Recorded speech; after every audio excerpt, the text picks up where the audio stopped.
First things first, let's talk about facts and works. Your boy mash no works. Talk about guns, we ain't on that work. Never. And to make shit worse, I got all 5, that's real blood first. He got zinged and he got burst. Next outcome getting put in. Mic check on all that. You can hear me properly, energy. Yes, sir. You're all good, bro. Good guys, boy, you're gonna Savage back again, man. Hangover extra midweek session.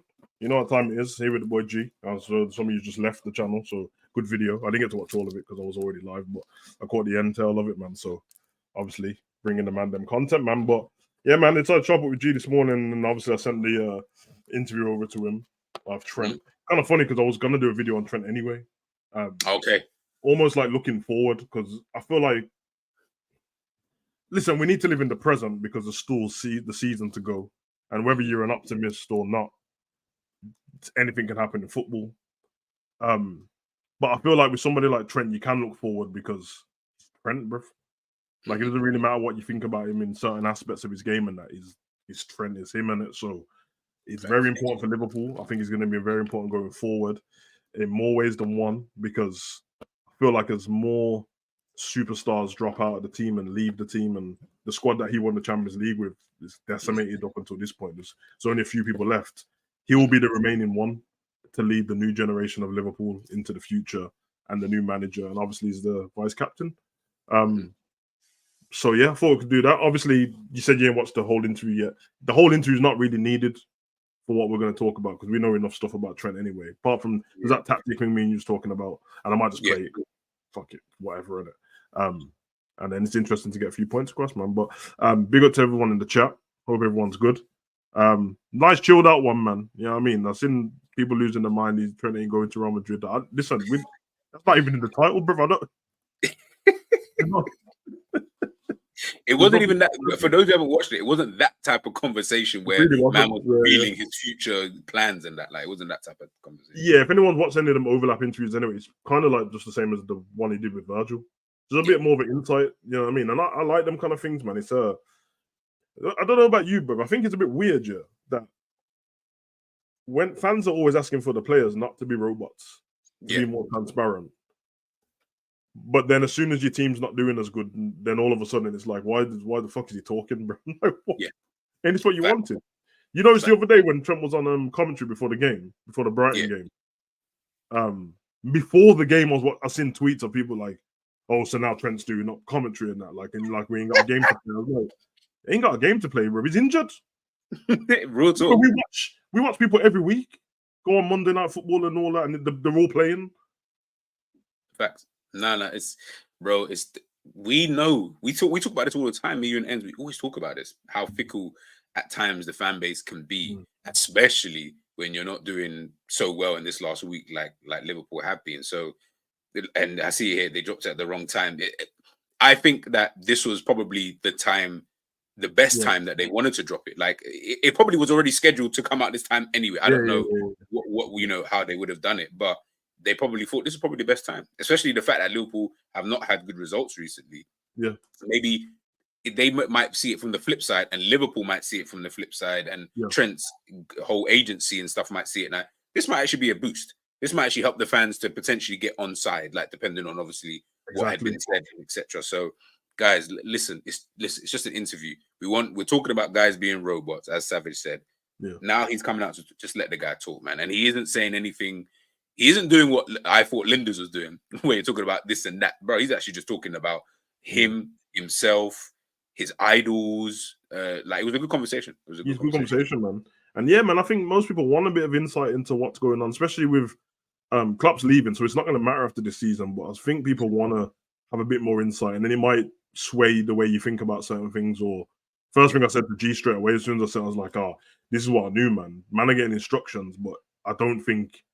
And I think I heard you say I just think that some of the players are not ready to follow those instructions yet. Like they're not, and they won't have enough time with Klopp either. So you kind of have to just go with what you can. In terms of dropping interviews, I mean, there isn't no wrong or right time because he only filmed it just before he came back from injury.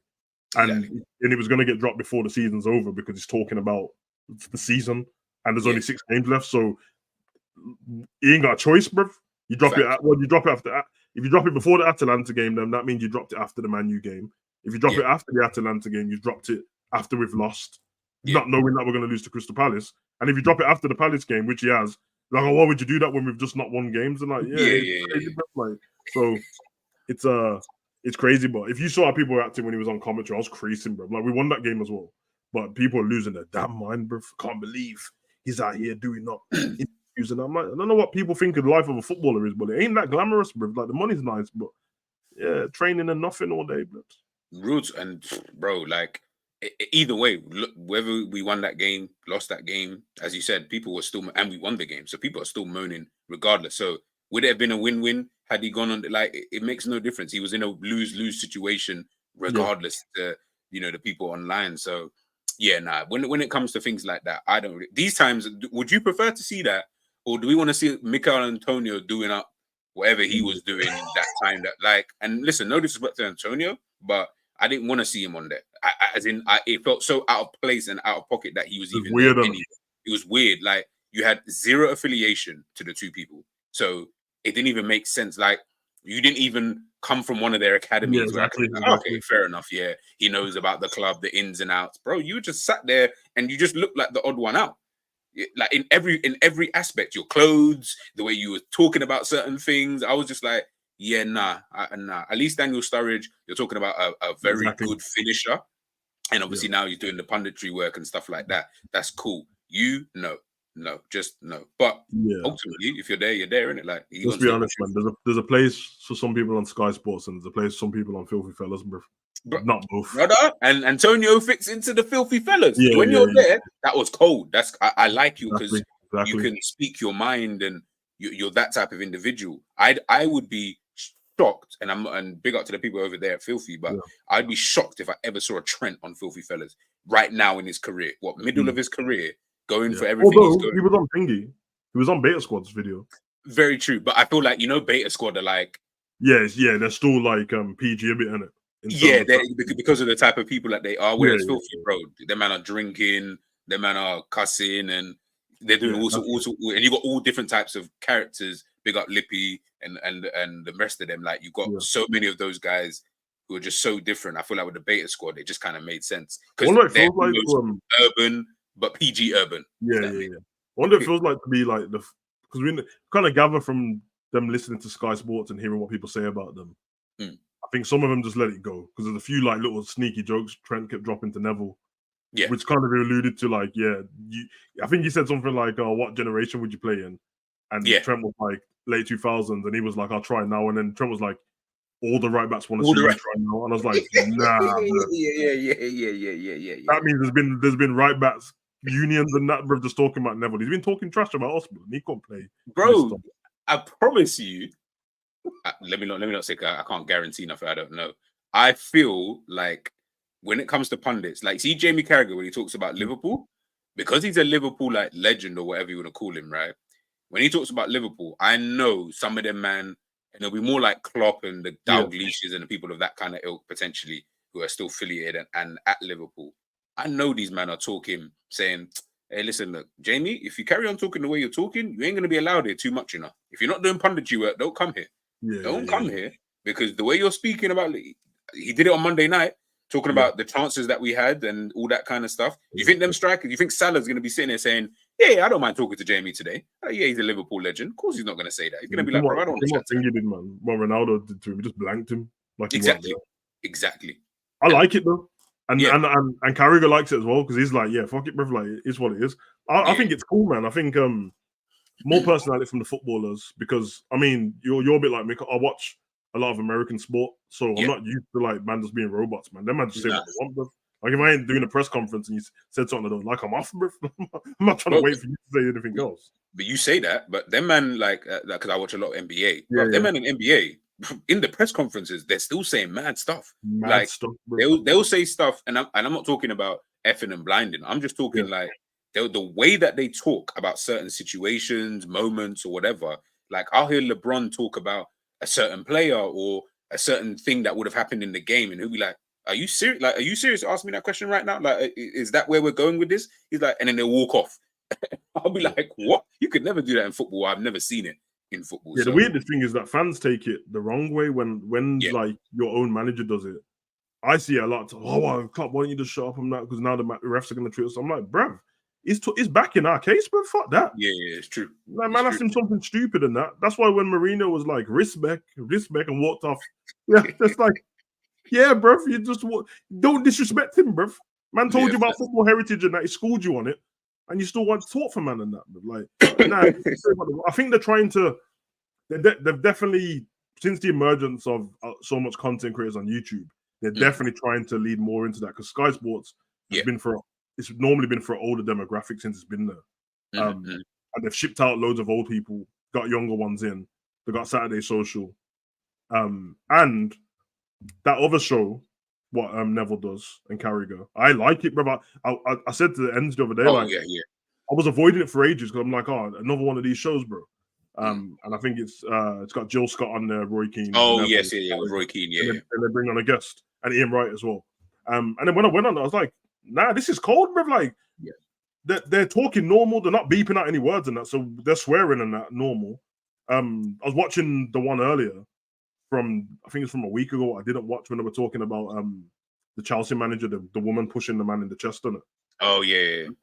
Like when he gets to that kind of topic, obviously Jill Scott's there. She's ex-women's footballer, so I'm like, they're going to avoid this one because she's going to try to stick up for her and then Net Keane was straight away. He's like, what's she doing, man? What if that was a man who did that? I was like, oh, man, are we going to address it and that? And then Wright was like, listen, I know that my man winds you up on the sideline and that, but I feel like she took the whole argument away by putting hands on him because she should have just left. I was like, okay.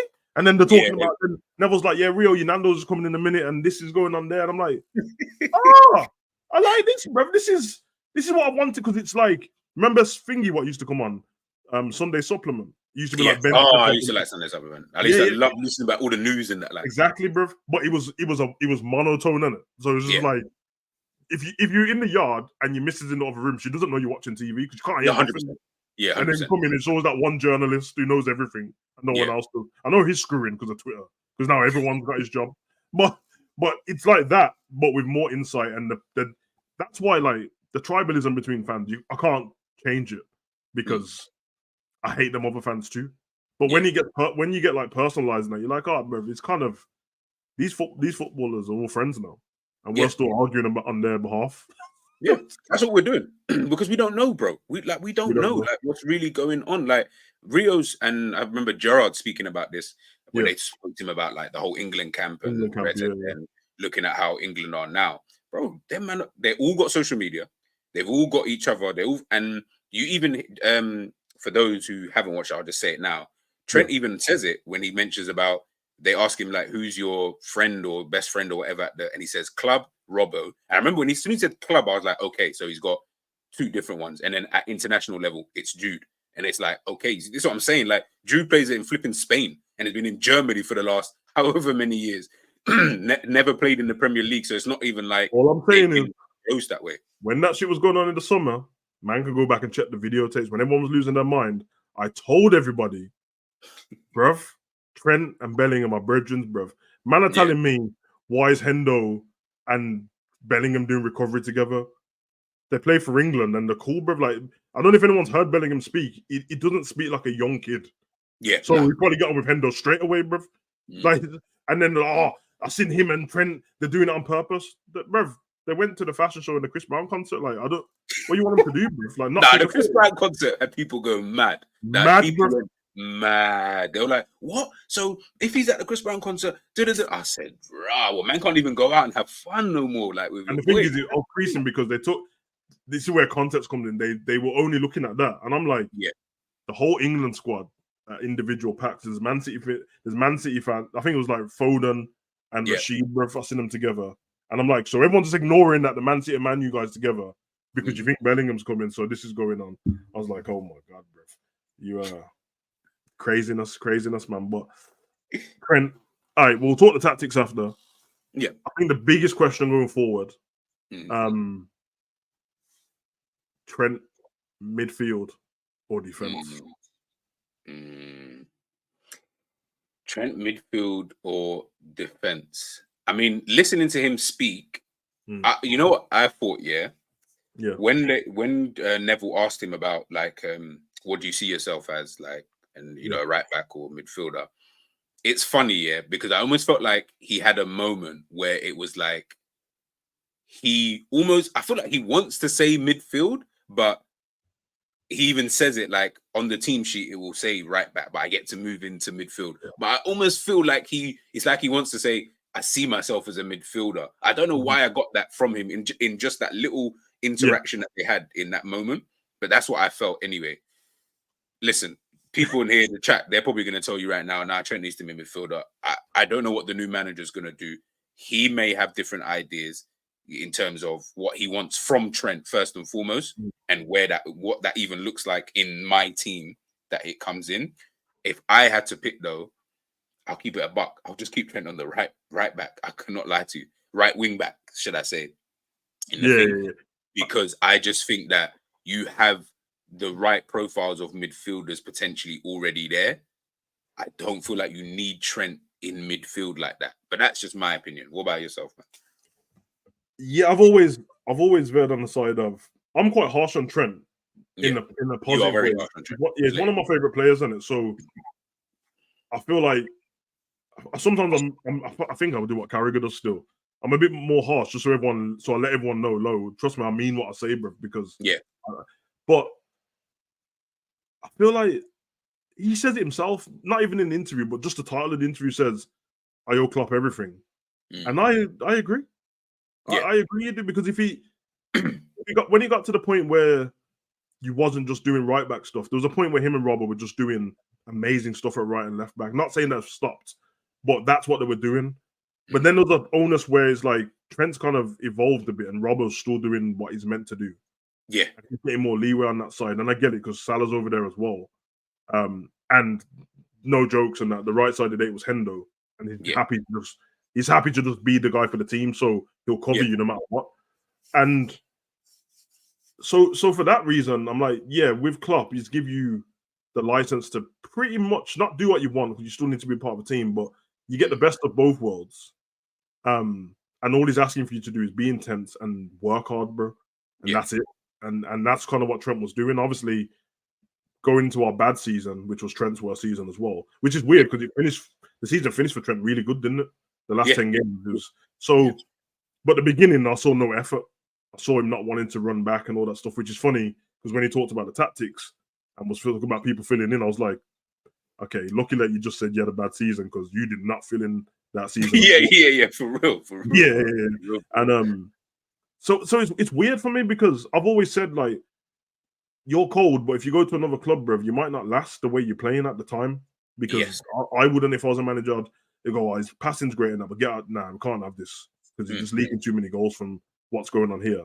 Midfield's a weird one because up until now, when it comes to playing in the 6, I don't think he can do it. That doesn't mean he can't ever do it. I just don't think he can do it, bro. I think if you want to get in defensive responsibilities at right back, you just think that being in DM, you're not gonna have to do anything defensive. You might have to do more, bro. So I don't. You'll talk. Yeah, and you're covering like that whole wherever. Anytime someone leaves, you're gonna have to fill in.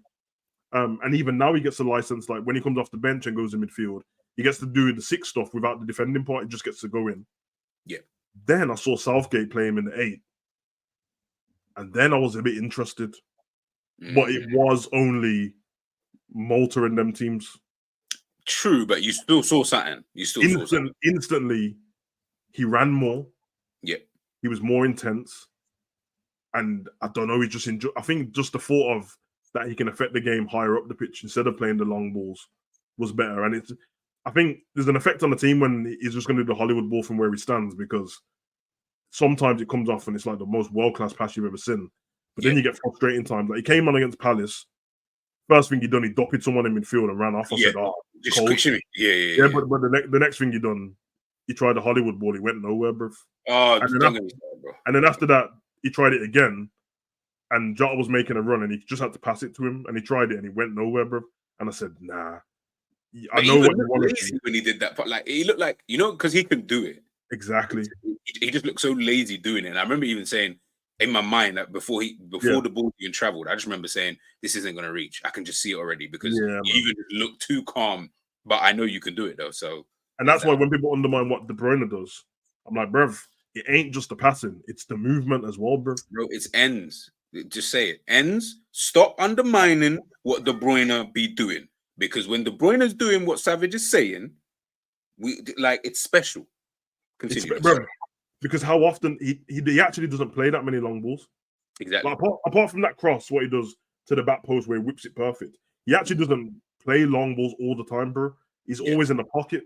And obviously, Trent's coming from right back, so it's completely different. But obviously, there's the question of the next manager, and everyone believes it's that one guy. And I've seen you guys break it down so many times. And the one thing I know, he plays with wing backs on it. And I've seen people say in the first video that everyone done, he can't play there. And I'm like, bruv, surely that's the perfect place to play him. Exactly. Because I think Robbo can do that perfect as well. So I'd probably go with wing back over everything. Especially when you see what Frimpong and that are doing as well. You know what I mean? Facts. Trent and Robbo's been doing it for a few years. So and I think Trent and Robbo are better at it, in my opinion. Exactly. But the one thing there is at the moment, and it's at the moment, so I'm not throwing anyone under the bus.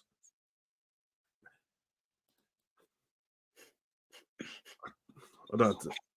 Okay, how? Because I'm thinking, take Trent's season so far. He's been injured for a bit of it, but before he got injured, he was the guy. Yeah. And I remember making a statement saying, I don't think Trent and Szoboszlai can play together if you don't want to get the best out of Szoboszlai. Because he's going to cover him, obviously. And Trent ends up doing Szoboszlai's job. Yeah, but I agree. Just based off what people knew about Szoboszlai before he got to Liverpool, who's done Szoboszlai's job better this season, Trent or Szoboszlai?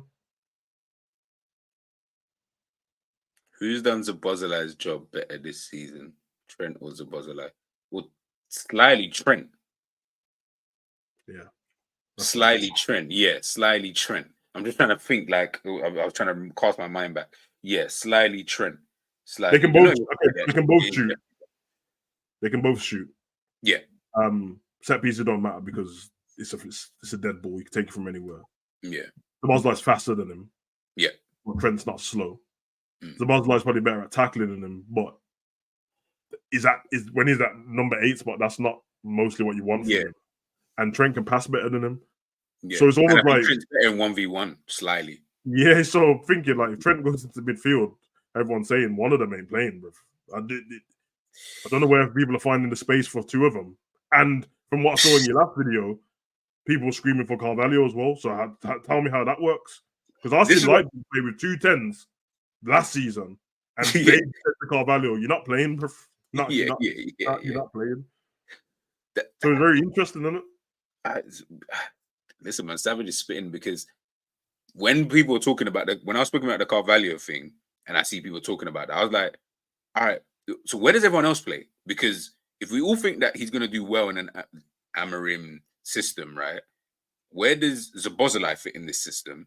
Where does, again, Trent, if you're not going to put him out into the right back? Like, as you said, I just feel like there's not enough space for all of these players that everyone thinks will just do well in the Portuguese Pep Guardiola system. So I'm just a little bit intrigued, as you say. But what you mentioned earlier on, though, when you just spoke about Trent playing for England in that 8, I know, and big up Demo, I forgot Curtis Jones too. Like there's a couple midfielders by Tečić. Like if the guy only plays with 2 central midfielders, you've got like 8 men who can play in that one position. But anyways, when you spoke about Trent for England, it was Malta, and I understand, don't get too overexcited, blah, blah, blah. But in those kind of games, I think I don't care. Your performance is your performance. Like if you're quality like Trent anyway, it's gonna look better regardless aesthetically. I get all of that. I'm just looking more at the fundamentals of what you're doing to really see what you're like in these kind of games. And I think that's probably what Gareth is trying to see. Okay, it looked like in them games, it looked like Techie Beckham, bro. Yes. So that's why I was like, maybe he can. But I remember when we was doing the box midfield last year, I was like, why can't you try Trent in that further forward position behind the striker and then see what he's like? Because then you negate the whole tracking back stuff. Don't have to worry about that. All you worry about is you're giving him almost a free license like you do with De Bruyne, which is pop up anywhere on the pitch. Literally anywhere on the pitch, you pop up because we've already got our shape. You're almost just an added person to the shape. They always, if you watch Manchester City, their shape is always the same, and De Bruyne is not included in that shape. He just pops up in, as you say, So pockets of space. So what maybe so what you're saying is killing me, yeah, because that is what my message was to you earlier when I was watching them talk about the tactics. yeah, And that's what I had to preface. The first thing I said to you was, I know I stick up for Klopp, but I'm not. It's because I do this all the time. See, people don't want to hear it from me because they don't want to hear the truth in it. yeah, of course. But I literally listen to what these men are saying, bro. I don't. Yeah, I know make actually do. stuff around it. I watch every press conference. So if Klopp tells me, "Oh, yo, today, man, my elbow's purple," I don't want to hear man telling me what he means is it's red and blue. Bro, he said it's purple, bro. Yeah, I heard what he said, bro. Now, don't get me wrong. Sometimes there's the German translation where, and Klopp will say, I don't know how you lot refer to it in English, but what I mean is blah, blah, blah. With the... Because what you're talking about is what it will frustrate you as a Liverpool fan in game. Not every game, but because we see moments of it. So I mentioned against Palace, just one part where Salah played a through ball. I think it was to Nunes. It might be when he just took it. Salah played that ball to Nunes when he took that shot. You know, when he just took the shot and the keeper saved it, but he could have carried on running. Was it like Robbo Diaz? It was Salah. Yeah, it was Salah. Yeah. But Salah played that from the center, its center of the park. It wasn't on the right side, which is what I get when I watch Man City. They have a focal. Rodri and De Bruyne are just moving constantly, and everyone's rotating around it. So it doesn't really matter if, for this moment, Grealish isn't on the left. Yeah, he ain't probably going to be on the right, but he might not be on the left because someone else took that spot, and you fill in where you need to fill in and make sure that this is happening. And then we get the Trent interview, and the first thing Trent says is like, "Nah, we just need to, as long as four of them are always in the midfield, it doesn't matter which one it is." I said, that's literally what Pep does, bro. And that's what I'm always asking for fluid. Like, yeah, the formation's that on the pitch, but you men are so good. And then when I hear Klopp in press conferences and someone goes, "Oh, this guy's supposed to be number 9 and that," and he's always like, "Yeah, the kind of days of stereotyping players by what," and I know what he meant, by what number they are, it's kind of gone. Yeah. Because you fit in where you can and do what. And I'm like, okay. Then I said to you, when you look at the team, I don't want to diss them. They're only third in the table. They're decent season so far, got a trophy. But all the players that seem to be like dead stops in certain position and don't really want to move and be fluid are all the guys that have been signed since the old guard left, since Hendo and Bobby and Mane and all that have gone. It's the newer dudes, apart from maybe McAllister. They don't really. They're like, "Oh, I'll play here, so I'm going to play here." And we're watching the games, and I'm like, "No, it's too easy to defend against, bro. Yeah, you're too ezy to defend against there because you're a left winger. I know what you're going to do. You're going to take me down this way and try cut back in.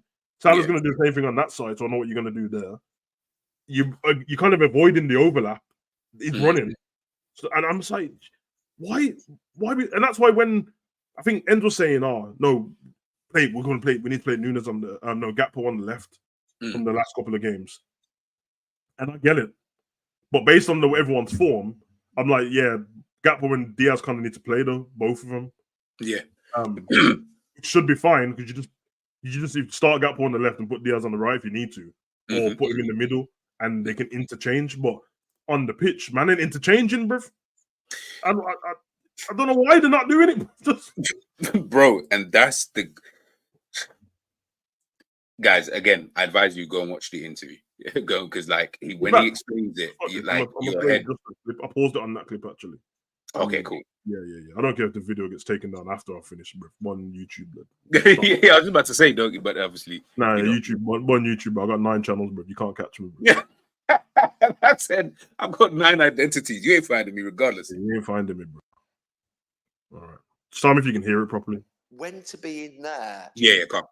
Forward as a team, you're sometimes coming into that right central midfield. When do you make that decision?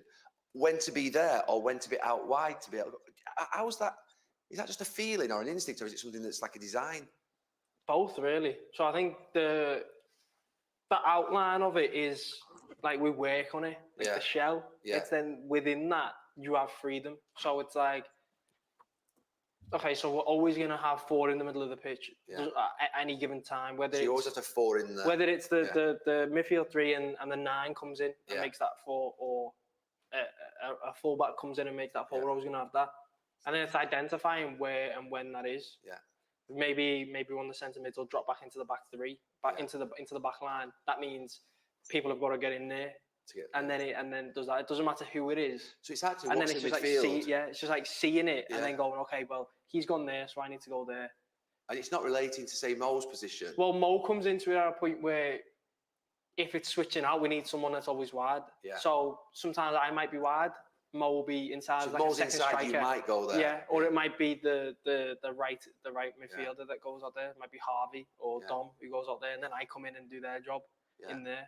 It's just really flexible. And the four that go in there, that's obviously to keep possession of the ball. Was that also to prevent counter-attack going back the other way? Yeah, so it's kind of like our whole game is based on counter press. Yeah. So the way that we get told to play is it's good up there to risk the ball because at times, not that we're told to lose it, but it's not a bad thing to lose it because they then open their shape up. Yeah. They start to think, let's counter attack. We win it back quick, and then that's when we kill them. So it might not always be like the Man City way where the tiki taka and they break you down. That's not. No one can really do it like them. Yeah. Ours is more. We'll try. I'll probably risk it. Might lose it, but they'll then expand, trying to get at us. Our 6 wins it back, and then we're our 5v5 at the back, and then we're gone. I've just recognised. I think I'd be brilliant for Jurgen Klopp because I could definitely go into midfield and give it away for him. Go into midfield, give it away, and then you're all counter pressing. It'd be amazing. The messaging is at first you would find it very strange because the messaging is he doesn't care who goes. Yeah, doesn't care. I can go and press the center. Like if we lose it, you just jump. You go. Yeah. It does not matter. That's the way you play. It does. You don't think about your position at that point. It's the people behind it that they've got to adjust. Yeah, and it's like probably the 2 6s that okay, well, he's gone there. He's got so say I've gone. So Trent's gone. So it's either Endo or Ibu or Kwanzaa, whoever's kind of on that right side to then fill in. Yeah. If my winger's cheating a little bit, I've seen you with your winger, and you've jumped past your winger, and I'm watching, thinking, where the fuck is he going? He's jumped. Yeah. And I'm thinking, has he been told to jump there, or has he just basically sort of felt that there's a jump on, and it'll get played over you the odd time, and we were never told to jump. If you've got a winger here, that's your man, and there's a man in there, that is the least sort of danger. The idea of jumping there and let's say he flicks it on past you or he just nips it around the corner. No, I would never come out of my hole. It's just a completely different way of thinking. I mean, it's unbelievable. And I recognise that in the last couple of years that you obviously have been told to jump past your wing. I mean, it's obvious sometimes, and then obviously Kanate will come across or Matip will come across. So our messaging is you play against the ball, not the man. Yeah. So wherever the ball is, so let's say a goal kick or their centre back's got the ball, I should be in between the winger and the fullback. Yeah. And the centre back should be in between the striker and the winger. Yeah. So if it goes over me, I can get back in. Yeah. If it goes there, I'm gone, and everyone's around. Yeah. Like the back four should be on like a rope. Yeah. He goes. Yeah. Like you said, when your fullback, the other fullback went forward, you're back into it. Yeah. It's that, but just probably a bit more aggressive. Yeah. But you struggle at first with the Is it the first like probably 2-3 months of it is, or pre-season especially, is you've never seen anything like it. Is he just like a sort of animal like all around the pitch? It's just like it's just like you can't stop running. It's not like in a bad like punishment kind of way. It's not that. It's like this is the way you play, and we're gonna beat them because they're gonna get tired and we're not. And your line is like that high. It's like, I mean, it makes me sort of wince a little bit. I'm thinking, what the spacing behind is unbelievable. But to be fair, your goalkeeper does. But like the messaging is, our backline has to be high because we need to make the pitch small because we're pressing them as much as we can. If we stay back, then the gaps are big. And then also flip it. We can't be high if you're not pressing. So if centre back's got the ball and we've got time, we're high, then that's just a stupid line. If we're high but he's got pressure and he doesn't know where to go, we need to be there. So it's right. Next one. I don't even know what the question was. that part of the whole interview that I've seen, obviously thus far, I haven't seen the rest of it, but that part I was so intrigued about because he mentions there. Sorry, actually, no, go on. You were about to say something. Go on. No, I was just laughing at the end because it was making me half sad while I was listening to it. Right.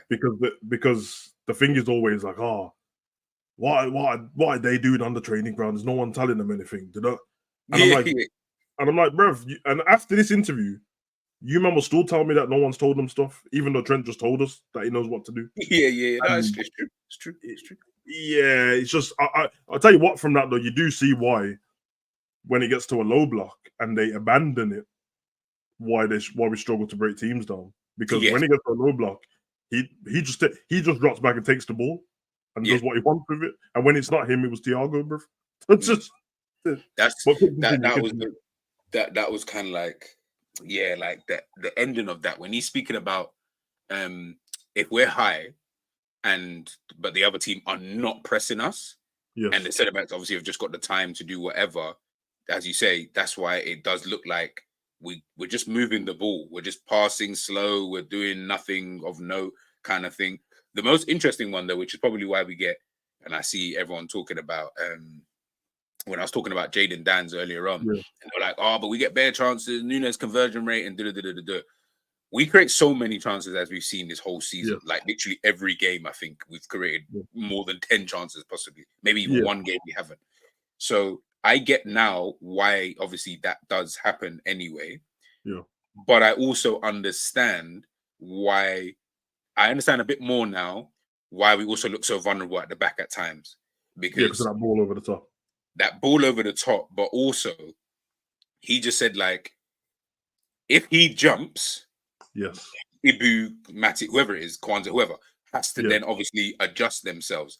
If that person, if he jumps to whoever that person A, if person A does get it round him, if Ibu and Kwanzaa or whoever does not get there in time, and it's even just, it sounds like a second out, now we're kind of messed up now. We're kind of in a position. That's why the Hollywood ball puts me off sometimes. Because I'm like, if he goes further up the pitch and tries that, it's only natural. I know Kanate should be on his toes and that, but it's only natural. Like, we're in the ascendancy. The other team is not blocking, they're not doing anything. So he's going to play this ball now. I'm expecting it to beat the first man. Take your eye off the ball for a second, it doesn't. And then there's stuff. And we know, bro, I've been saying this. It's not just because Trent's defensively weaker than he's attacking. All the best wingers in the Prem play on that side of the pitch, bro. I'm not joking, bro. In the world, probably. Like, they just all play on that side of the pitch. So, of course, they're rapid. That's why people like Martinelli, if you listen to these tactics and then put it up against someone like Martinelli when Arsenal's playing good, it looks like it causes you bare problems. And do you remember the foot race that Canard and Martinelli had to have? And he was burning. Yeah. So you're 100% right. He's the risk taker. He's like how Bruno Fernandes is at Man U. But it feels a bit like he gets the instruction on that because it's benefiting him more than anyone because he doesn't want to be at right back. Yeah, so true. But he just said like he said the manager doesn't care which one of us go, as long as the ones behind fill in. But it always feels like it's only Trent going, bro.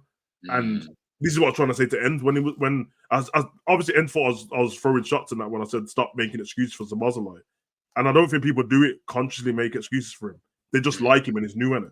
But you have to understand that my intention is not to get him out of my club and all this. I like him. Yeah, cool. It's just that sometimes I can see stuff and I know that people sometimes people defend it. They're not defending him against me. They defend him against everybody else who they're thinking of saying shit about him. When I'm just like, no, but you're talking to me, bro. I'm not dissing him. But I've seen him when Trent's been out have that role, what Trent's talking about. And his dribbling's been off, or he's got in that space and his pass has been bad, or he just took some shot for no reason. And the rough with the smooth is risk versus reward, which has always been kind of it's a lot of people's football, to be honest. Yeah, even Man City leak quite a few chances with that. Exactly. But they run it a little bit more, and they use Kyle Walker in it most of the time in that position, or Ake. It's risk versus reward. So if you look at most Liverpool's highest result this season, average, is 3-1. There's a reason why it's not 3-0. But every Liverpool fan will take. I'll take a 3-1 every game with no clean sheet. Yeah, of course. Of course. The problem with the tactic and when people get mad at Klopp, it's when without saying it's when the strikers don't score, bro. Yeah. When and I remember you saying, and I didn't argue with you. I just said, I get it, but we're top of the table. I don't know what we're supposed to do on it. Yeah. It's hard to. If the play looks a bit sloppy, like you don't enjoy the game, enjoy the way they're playing football all game, but they're winning. I get it because football purists and grew up on Barcelona and Ronaldinho and that. Yeah. But at the same time, emotions telling me that we're top of the table and we're in all these cups. You have to just run with it. But Yeah. but remember when you said it doesn't seem sustainable, and I'm not putting words into your mouth. But if I would go back and you said that, then I'll be like, yeah, it's not sustainable if the attackers don't put the ball in the back of the net. Yeah. Because that's why it's not, take away the Atalanta game, that's why it's not 4-0 to the other team and 5-0. It's always, it's 1 or it's 1-1 because they'll score their 1 goal, but normally Liverpool score 3. And the chances are there in every single game. Literally. Which I don't want to be that guy because I love our team and that, but then it does kind of tell you that we might have to go back to old school Liverpool where we buy someone who's clinical, bro. Even just one person, bro. Because I can't see any more of that in front of goal just missing in that. I could almost the Curtis one bothered me in game, but I'd rather that be. I thought it kind of bubbled up a bit. Like it did. I didn't want to say it on the day because no one ain't trying to hear it. Yeah, no one's trying to hear it. No, definitely bubbled up. So I just left it. But that's a midfielder who I remember Zabiri said after the show, we just can't trust. It's like I said this before. You can't trust Curtis in front of her. I said, you have to be honest with me now. You've never seen Curtis do that. I said, you've never seen Curtis do that before. What is it? You can't trust him. What would you? In what? You can't trust him at all because them kind of things will happen. And I said, I get that everyone's emotional, but you've never seen him do that before. Whereas I'm not trying to call out names, but there's a pattern for some of the other players. So if there's a pattern, it ends up being, oh, it's not a pattern. That's just how you play football. Yes. And you need it to be. The way Salah's always got through it is he scores. This won't make sense, but you'll get what I'm saying. If I say he scores more than he misses, that's not true because every striker misses more than they score. Yeah. But what I mean is you score more easy chances than you miss. And because of that, you end up being called clinical or kind of clinical. If you miss more easy chances than you score, that's a problem. I don't know if that works at Liverpool. That's a problem. Because there's other clubs, i.e. any team in the bottom half that we play against, that they get one chance and score. Yeah. And that's all they get all game. And they might just... Luton got one chance and drew the game against us, bro. Oh, yeah, for real. That's the kind of shit that we're working against, where it's like, you shouldn't lose to this team or whatever, but this happened and Nottingham, we just about escaped because Nunes scored in the last second of the game. Oh, yeah. So they had opportunities in that game, to be fair.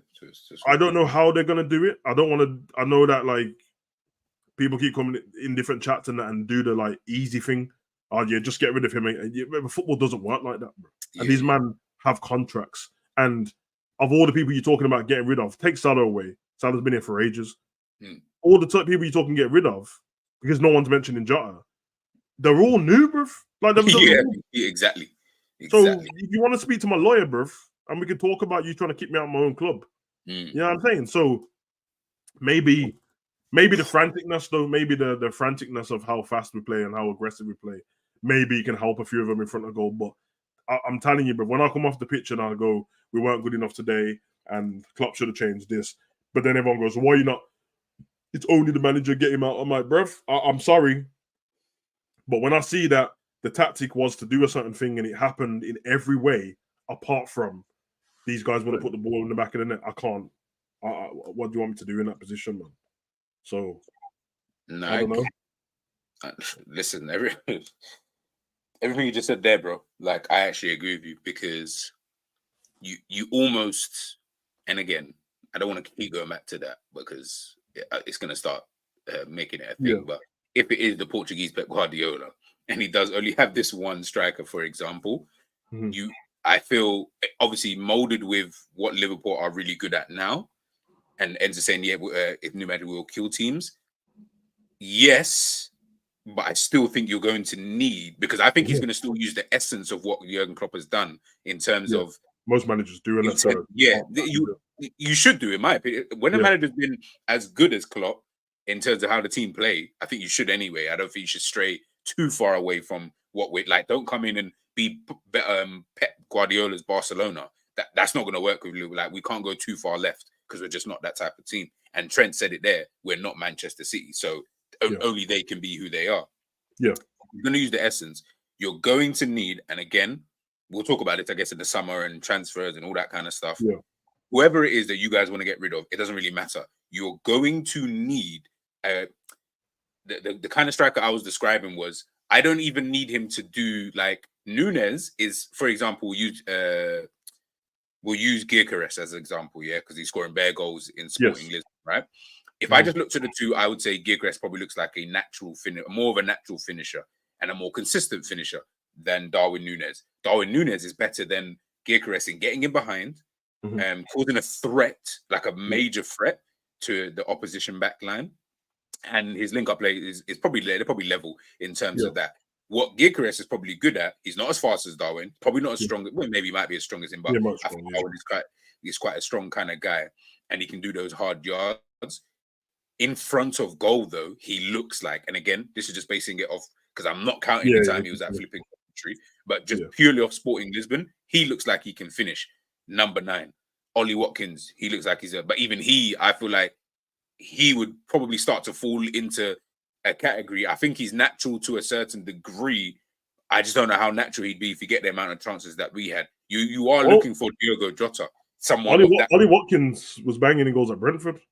He was Exeter, Brentford. Yeah, he was. But I almost feel like there's something about him. And listen, this season, I think he's been, if I had to pick a team of the season, he's my striker. He's worked on himself. I said this to Ends before. Like, I remember before the season started, there was a Pro Direct advert what he was in, and he just looked leaner, bruv.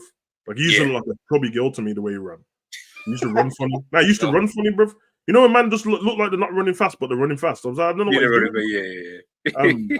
He's definitely leaned out, and I get what you mean, though. Okay, you know what? Okay, then, because I don't know what the new manager is going to do, but let's just say, just in this tactic, I do think, and probably why I think you said this before again. Don't want to take a quote from, but I'm sure me and you have said when we've spoken about if we have to pick a number 9, everyone was fit. We'd probably go Jota over Nunes up top, just because we know how good Jota is at at the start of the season. Yeah, because we knew how good Jota is at just pure finishing off chances, conversion rate, whatever statistics you guys want to throw up, he's the guy to do it. I almost feel like you need that type of player, obviously less injury prone, but you need that kind of guy who can also do the other stuff, hold up play, link up, whatever you want him to do. I need them to be clinical, though. Like, I need Isak level of clinicalness where I'm like, you may only get this one chance. I need to know that if you miss, I'm shocked.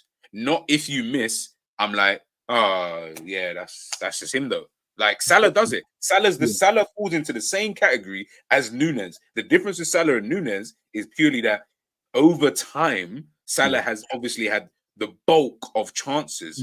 So when I defend Salah, I've never ever called Salah clinical, because I don't think he's clinical. We haven't had anyone clinical since Suarez, bro. Since Suarez, and even Suarez at the beginning wasn't even what I would call clinical. He just got clinical over time. But Salah's not clinical. He's just efficient. And if you keep if I give a man 10 chances every single game, brother, over time, you're going to develop being able to score more than 1 out of the 10. So whether people think that Nunes might be able to do that, I don't know. But as you said earlier on in this conversation, the problem with someone, you didn't mention the problem, but you're talking about players missing easy chances.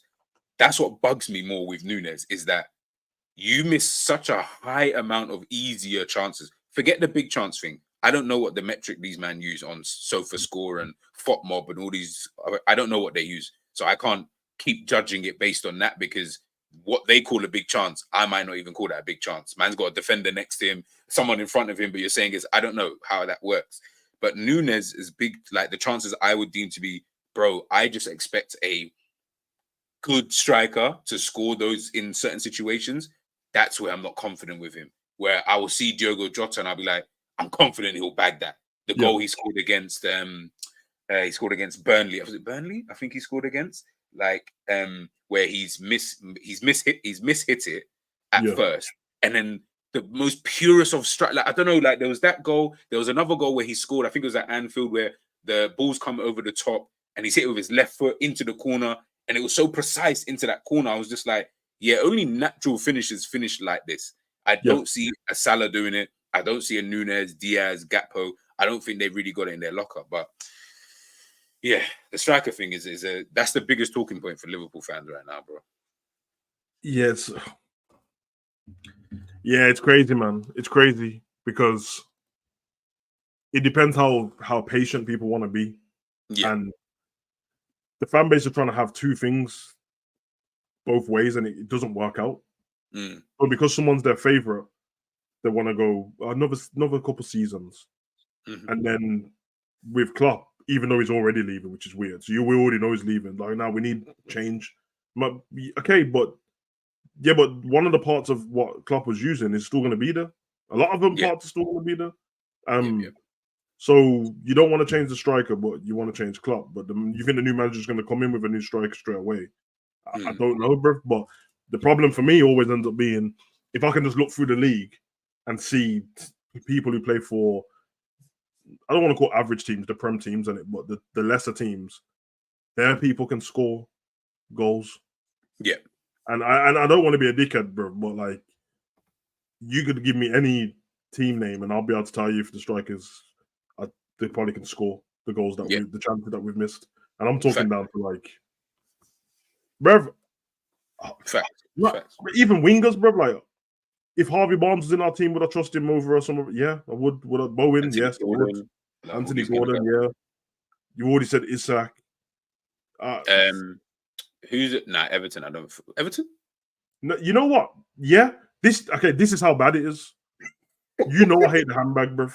Yeah. Bruv, you just called him handbag, so I already know.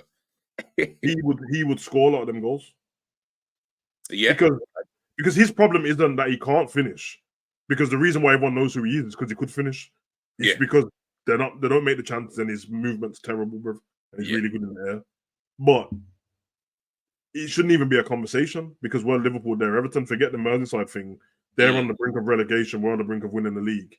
The gap between should be. Fergie wouldn't allow this, and if that was the gap, I'll just buy the player then. Bro, tried it with Alan Shearer. You already know. And I think that I think that the golfing class in football has dropped. I don't want to sound like an old man in that, bro. I just think it has.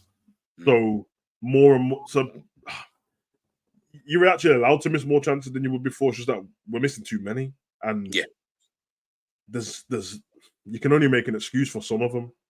I mean, I feel like the weekend was probably a bad example, but because the emotions were running high, no one was trying to hear it, so I didn't bother argue with it. But I actually watched the highlights of the goals and the shots and back, and I was like, there's actually like a reason for most of these not going in. There's a couple ways like, now you got to score. Yeah, but there's a couple ways like, I ain't gonna lie, I think it's just great defending from Palace. Yeah. Like Salah tries to hit the ball in at the near post. Mitchell blocks it, but Mitchell's not there when Salah goes to hit it. Darwin's one when he roasted it, bruv. All he can do is swing his foot at the ball anyway, and he's not looking. Like a snapshot. He couldn't really. Yeah. So the fact that Henderson's there, okay. The one what gets blocked off the line. You got the Jota one, the way everyone just thought that was just going in. Exactly, and that was Klein, isn't it? Yeah, Klein. Yeah, Klein blocked that. And then you got Dean Henderson making mad saves out of nowhere because I thought that Diaz was a goal. And then the Jones one is the one where you're like, no, that should be a goal. But then you watch it back and I'm like, it should be.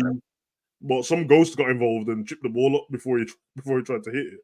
He lost momentum. It's like, listen, I'm not trying to make excuses. Yeah, because he was already tired, innit? He was already slowing down. So, and then you got the thingy, the one where like it looks like Jones is the one who's not tapped it in, but then you can't tell if it's Jota. And it's like, both of them getting each other's way. I think Szoboszlai crossed it across the floor, It's a tapping. Oh yeah, but I thought that was in. From where? Yeah, Like, they both like stutter towards it, but no one Yeah. hits it. And I was like, yeah, I'm not making excuses for them because you should score goals in it. There's chances there, but I think that would more like be the game where you're like, oh, that's unlucky there. But in the rest of the game, you got no freaking excuse for them. We should have beat Man City, which is the best team in the league, but we should have beat them. We didn't have no excuse not to beat Manchester United. I'll even let them off with the first one. You know, the 0-0 game. That was. I've never seen Man U defend so stinking. Like in terms of we're not doing anything. We're just going to stay in the box, bro, and head the ball away. Whereas the second one, I mean, we should have won the game. We made a mistake on it, but we should have scored more goals than that anyway. The Arsenal game where we drew with them, Trent hit the crossbar with minutes to go when it was 5-on-1 again. And we can count them 5-on-1s all game, bro. Like there's just loads of them. Angel's comment there has killed me because that's what everyone keeps saying now. It's true, bro. The man that no one knew 6 months ago, everyone will cook under him. Bro, this is what I keep saying. Why is it the Portuguese Pep Guardiola has, and I'll keep saying that because the way people talk about him, this guy will cook. Nah, that guy will cook. Bro, I promise you right now, not everyone's going to cook under him.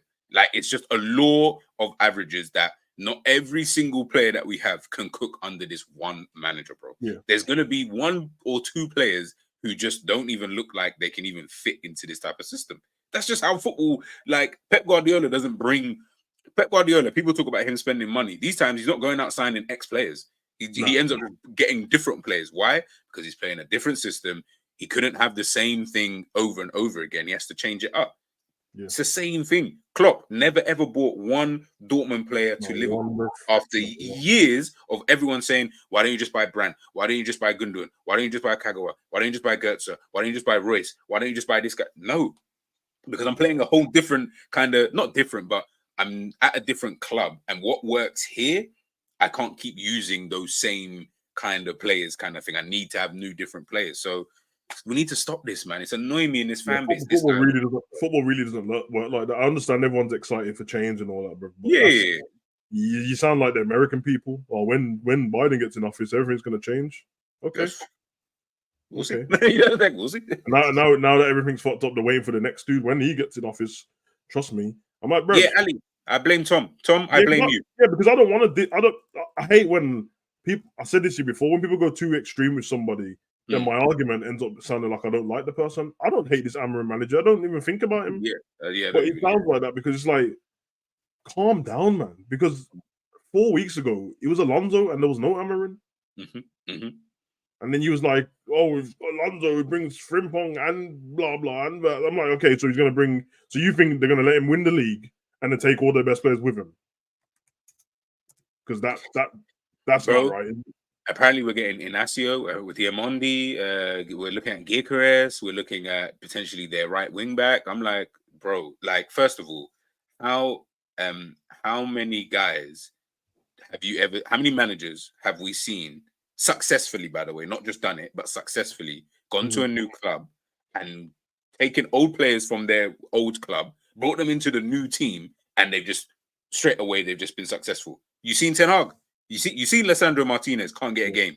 You're seeing Malacia and all these kind of, I don't know if he's from his thing, but you're seeing players that he knows from that league. Bro, these men are all dead or not good or injured or just doing nothing kind of thing. Obviously, that's just one example, but when do we ever really see these kind of things panning out? Like, I personally cannot remember a top club, new manager coming in, Jose Mourinho said, yeah, I think he might even be an anomaly because he got Ricardo Carvalho, Paulo Ferreira.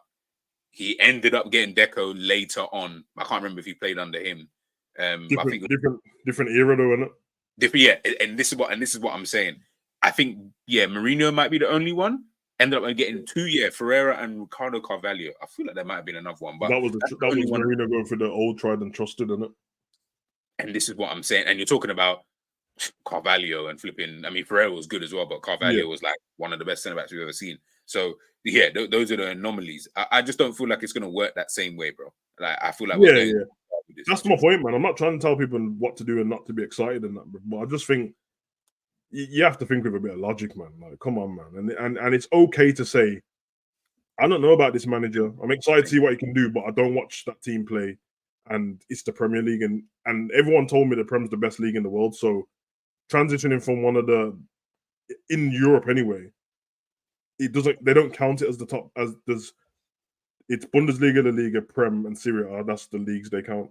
Yeah, because France dropped out of it last year, so you're not even counted in the top 4 leagues. Then it's France, then it's the Portuguese league, then Eredivisie. So it's got to be a massive shift. And yeah, you're right. You just look at people like Ten Hag and that, and then you go, calm down a bit because that can go wrong. And let's be honest, Ten Hag was good before he got to Man U, bro. Oh, bro, he was super good. Yeah. The football was amazing. I remember the smoke just in the Champions League. The Real Madrid game, I think they won 4-1, and Tadic was mashing us up. They got to the Champions League semi-final. He was the Amarim, if not higher, a higher level, I would say, because of what he was doing with Ajax. Yeah. And then obviously the Champions League, they should have won that game against Spurs. Yeah. Obviously, Dele Alli and Moura decided to do madness in the last minute, but they should have won the game. Then it would have been them versus Liverpool in the Champions League final. I think we would have beat them still, but it still would have been an achievement him getting there. Yeah. And that's what changes. He comes here. He's actually won a trophy at Man U already, but no one cares. Yeah. So I don't know. I'm not trying to step on everyone's dreams and all that, man. But I'm just saying, like, this he'll cook on the Amarim is a bit crazy, bro. And also from the back end of your video about Carvalho, that's what I was getting a lot of. Yeah. Carvalho will cook on, and I'm like, and Klopp should have given more. And I'm like, Klopp should have given him more of a chance. Listen, my shit's frozen, isn't it? I was literally just saying there. But no, even sorry, go on. Yeah, it was like, Klopp should give him more of a chance. Listen, yeah, in hindsight, if he didn't go anywhere, then based on this season, he would have got more of a chance. But last season, we were terrible anyway, and he wouldn't have helped out in that. You know what I mean? So my point is, when everyone goes, if Klopp plays him in his right, okay, but his right position, Liverpool don't play with that formation, innit? Exactly. True. So that means to me that you're basically saying, for this kid who hasn't shown anything at Liverpool yet at that level, you want us to change our whole squad to suit him. Yeah. If that's one of them other kids, them wonder kids, safe in it. But that's right. I don't understand when people say that, bro. I'm like, what do you mean?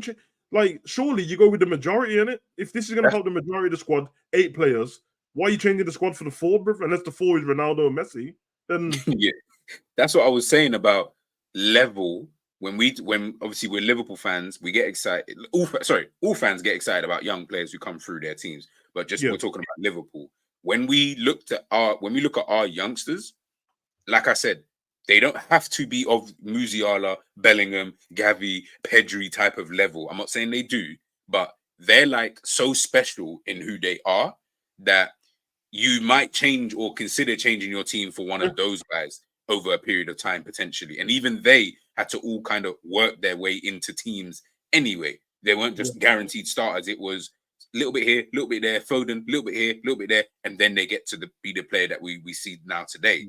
As Savage said, man, not asking for Carvalho under Amarim, he's just going to play. Okay, so Bozdalai not going to play there. Harvey Elliott's not going to play there. Jones is not going to. Like, there's a couple man who might be pecking order-wise just ahead of him in that kind of thing. But I wanted to take it back to what you said when you messaged me and what you're saying here as well.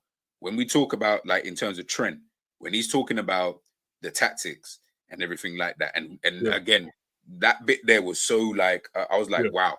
When he mentioned about, see that preseason, basically, when you first learn this, it is. And remember, this is a guy who has played this for the last 7 years. So he knows what this is. He knows when he comes into preseason every year, it's going to be this. Okay, cool. We're doing extra sessions on it.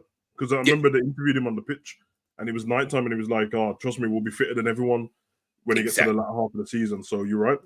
Exactly. So if he's saying that, when Savage mentions about the new players, the Endos, the Bozdalais, even Matt at the beginning, obviously to a certain degree, Gravenberch is, when all of these guys, new guys coming into the team, when they do come here, that's why you're going to see. And really, if I'm being honest, let's be real, I'll be fair, Nunes and Gakpo and Diaz, when we think about they're all new, last season being so bad, So it's almost like and last season.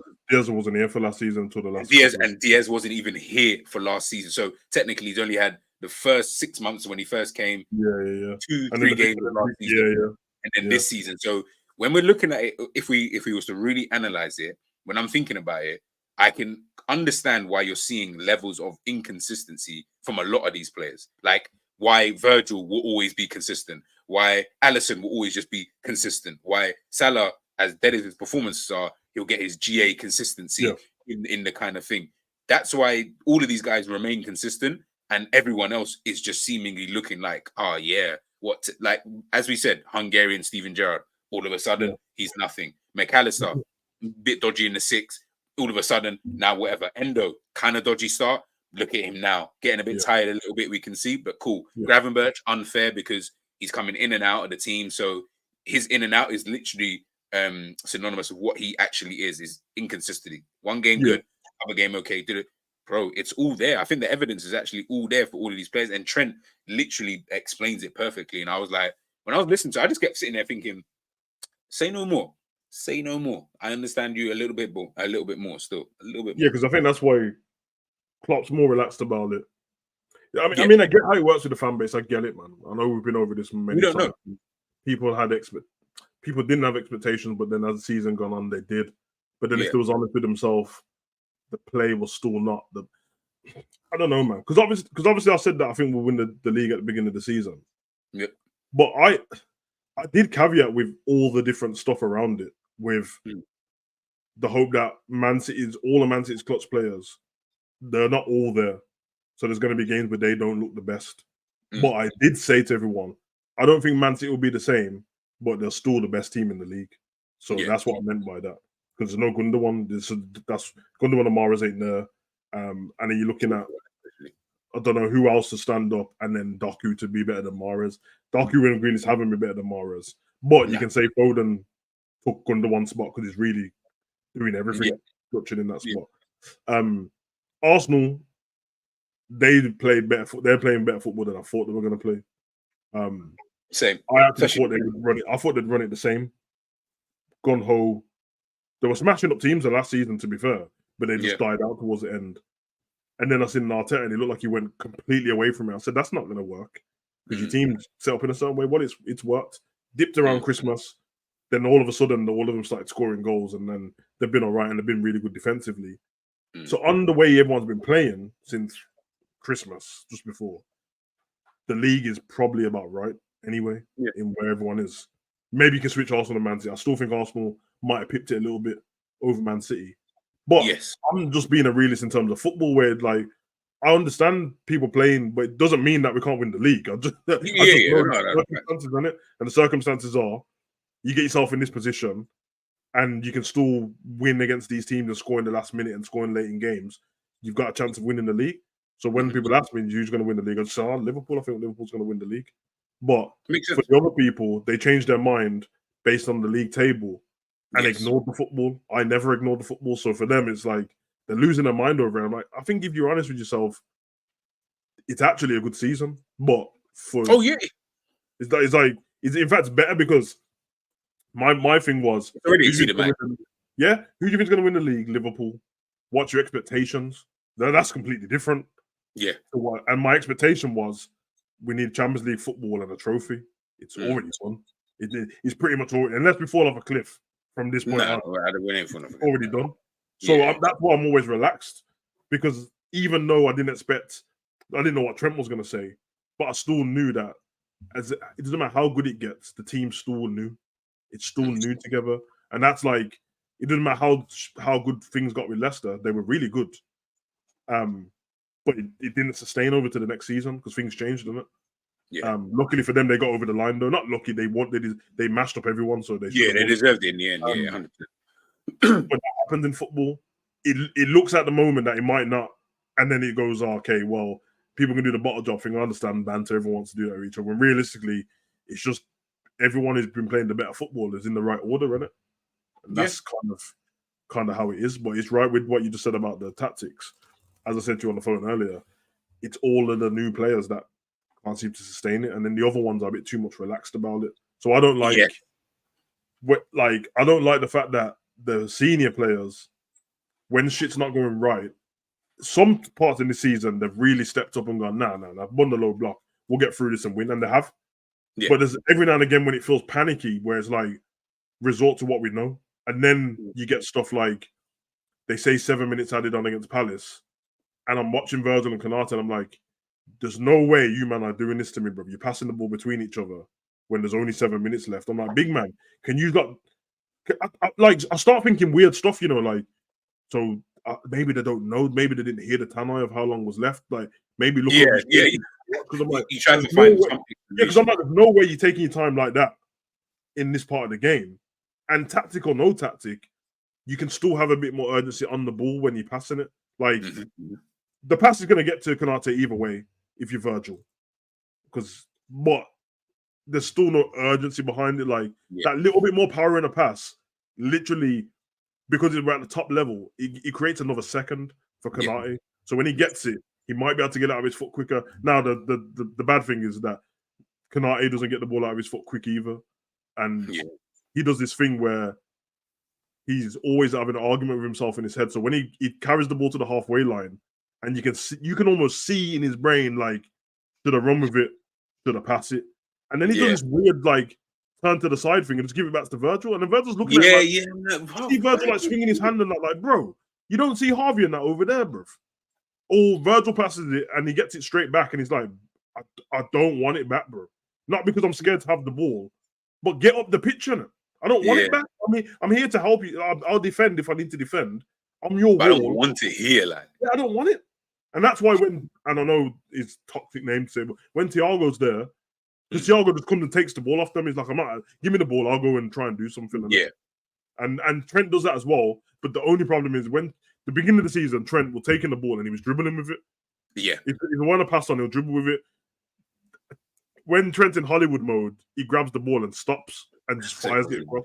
And I'm like, bro, you know how easy that is to defend. Anderson was loving life in that game. He's like, I can hit everything all day. Just like Johnny Evans and Varane. All day, Ben Mee, Tarkowski, all these man. If this is what you want to do all game, safe, bro. I'm loving life, bro. Just headed the ball away. I get the most clearances, the most interceptions, the most headers. I look like I'm the best defender in the world because all you want to do is the same move and that. And then what he said about people, the one thing is the people filling in different spots. It doesn't happen enough.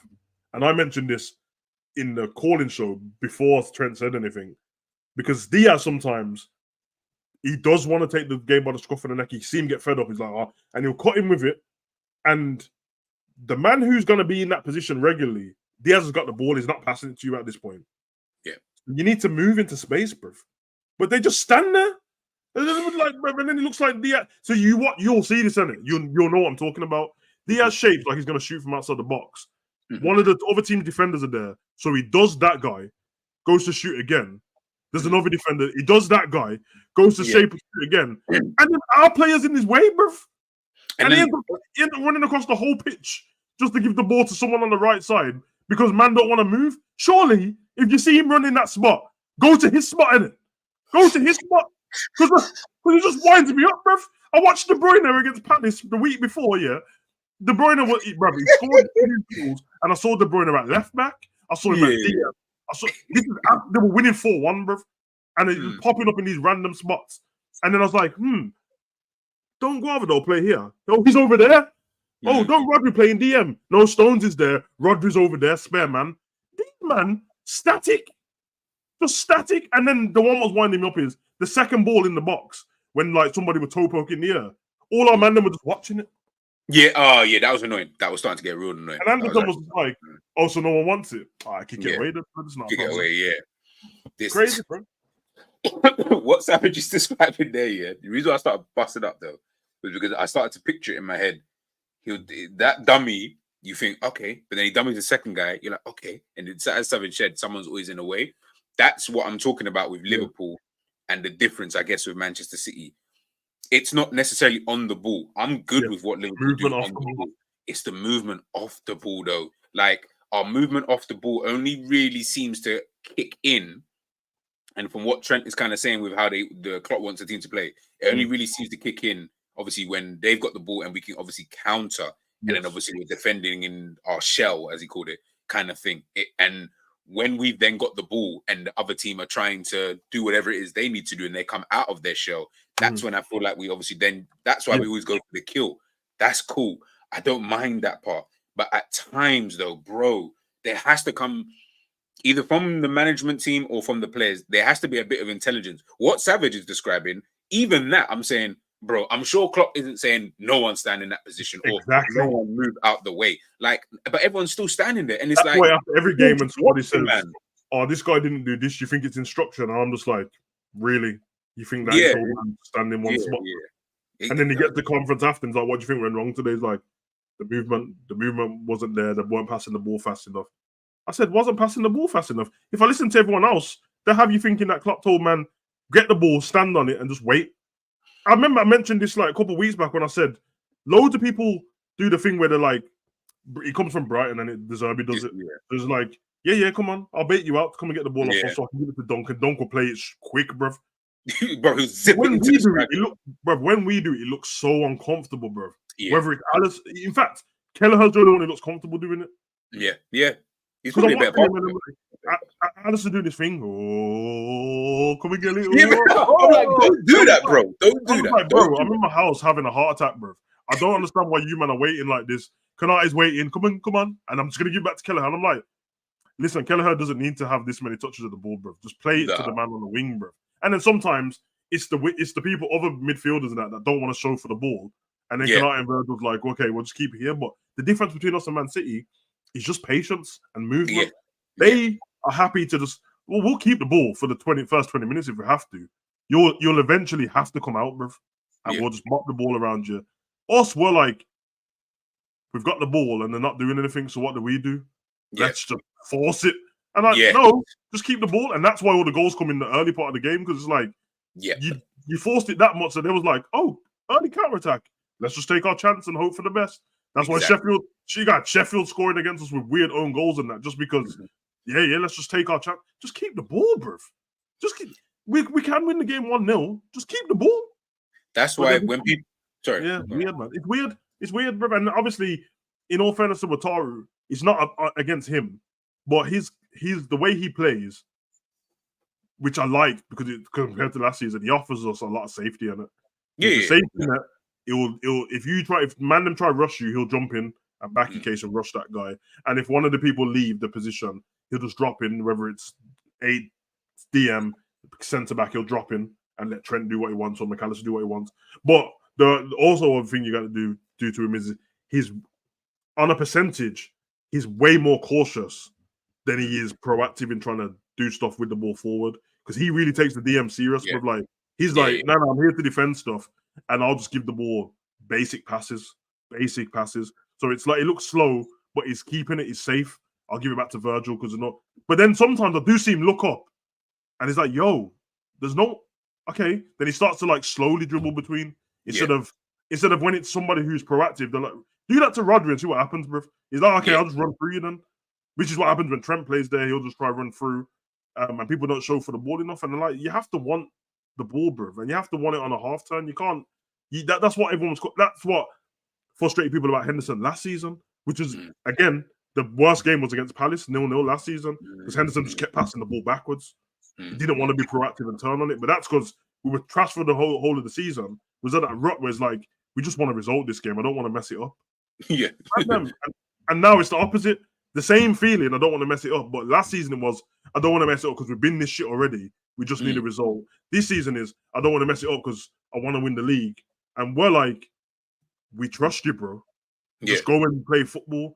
And the man them on the ball, like Kanate, just trust him, give him the ball, bro. The worst that can happen. I mean, the ball's getting turned over with you making bad passes or staying on it for too long. Anyway, bro. Exactly. You might try and pass the ball. Exactly. You know what I mean? Virgil slipped and it was a slip in it. People trying to cost him for a slip. It's a slip. But but a couple players slipped in the game, though. Exactly. But the fact that can happen, you might as well pass the ball because that can happen anyway. Facts. So, but it's hard because we're having this conversation now, and there's gonna be a new manager and there's gonna be new stuff. Exactly. But the thing with Trent, he's too good not to use, obviously. Yeah, of course. And I know that people latch onto the things. And as soon as anyone hears that Real Madrid are sniffing around, they just think that it's a done deal. When all it is man probably just ask somebody, "What do you think of Trent?" And said, "Oh, it's all right." You know what I mean? And it's it's like what I said in the show I did earlier about players. Trent is Trent. Like there is no that kind of quality you ain't finding in world football, right? But at the same time, you also then got to remember a new manager, what he might need in whatever the position is, might not be what Trent has. Agreed. As an example. Do you get what I'm trying to? Yeah. Like it's one of those. Like, I don't know. I think you'll be able to. There's loads of teams now that if I tell you the team, you like they don't need Trent. Yeah, and this is what I'm saying. So when I think about it, it come like at the time. And by the way, guys, cast your mind back to this period when Joe Hart was at Manchester City and he was coming off winning the Golden Glove for Manchester City, right, the season before, and everyone was like, England's number one of the best goalkeepers in the Premier League, if not the best at that time. Pep said, "Cool, that's so good that you were so good last season. I don't really care what you kind of bring. I need a guy who can do this. Even though you were so good and we knew you were actually a good guy, like Joe Hart was actually a good goalkeeper. So it's not like some random guy, like he was actually a good keeper.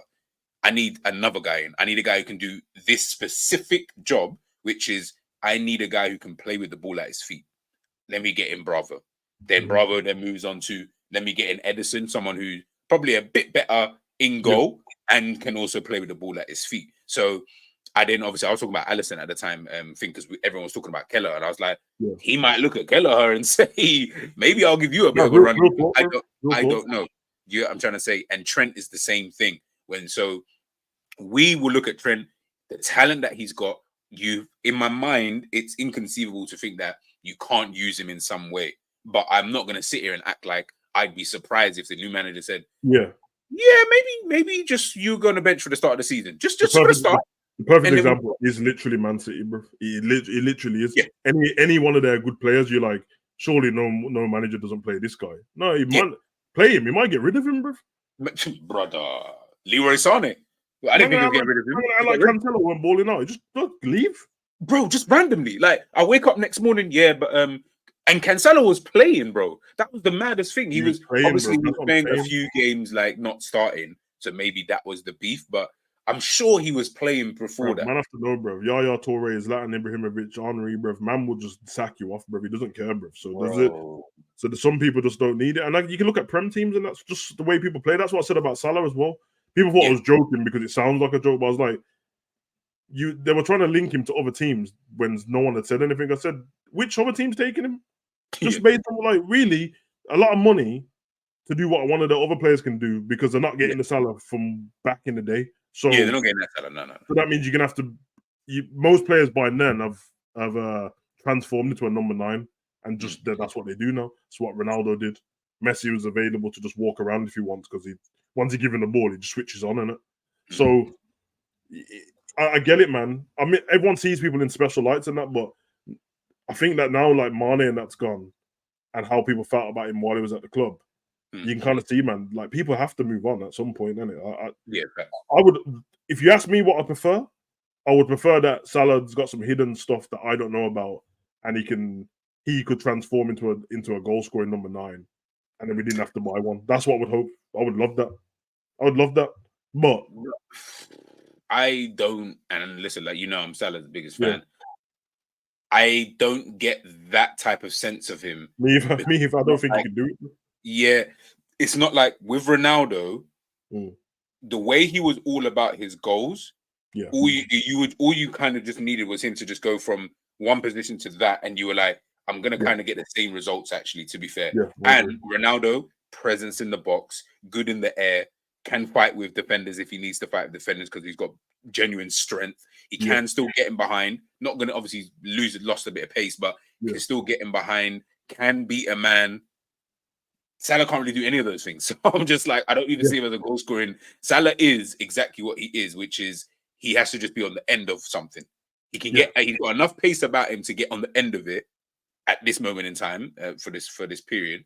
But that's it. He can also see a pass. So I'm always like, definitely. Maybe Ends keep saying it, and maybe he might just be right. Maybe you do have to just put him inside in the 10 position, and then have him feeding strikers and being more concerned with helping rather than let me be the guy to score, because I'm not always going to be in a position to score. Maybe I can actually just facilitate for Nunez or whoever the striker is at the time, Jota or whatever the case may be. But listen, like I said, I love Salah, but I can see that he is just not that guy. Like, I can't see any world, and I'll be so shocked if he actually did that, where he just turned into this demon of a number 9. I'll be like, Salah, I can't see it either.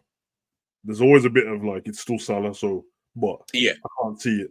But I do think you're right. I think he wouldn't want this though, but I think him not being the man actually helps his career, but he can't do that. Yeah. Salah in his head is like, nah, he likes it, bro. You know what I mean? So, and then he's going back to like, even though he's getting goals at Roma and that, but that was more of a creator Salah. And if he came here and just carried on doing that, he would be fine now. But because he didn't and turned into like a goal scorer from that side of the pitch, it's like that's ingrained in him now. Yeah. That's why he'll try to stay in them man at them clubs. Exactly. Like, they were the main guys in terms of, that was where the source of goals you're looking at first and foremost. He would just be, if I can get the goals, then great, but you're not looking to me to get the goals. Exactly. So now, I think it must feel like mixed messages to him as well, because I thought that was the plan anyway. When we were changing the team before last season started, obviously we didn't know how it was going to go. Yeah. When we brought Nunez in, and I was like, I think we're going to like Arsenal vibes here, like Saka and Martinelli, like Diaz and Salah are going to feed the number 9, and he'll get all the assists but less goals, and Nunez will take. And I think as soon as the season started and it wasn't working, it's mid-season, so now it's like just revert back to what you know, and Salah will get the goals, and he did, and he wasn't even good, but he's got all the goals, and that's what you can trust him on. So it's kind of hard with Salah, man. I think when people are ready to have proper conversations like we are, that's fine.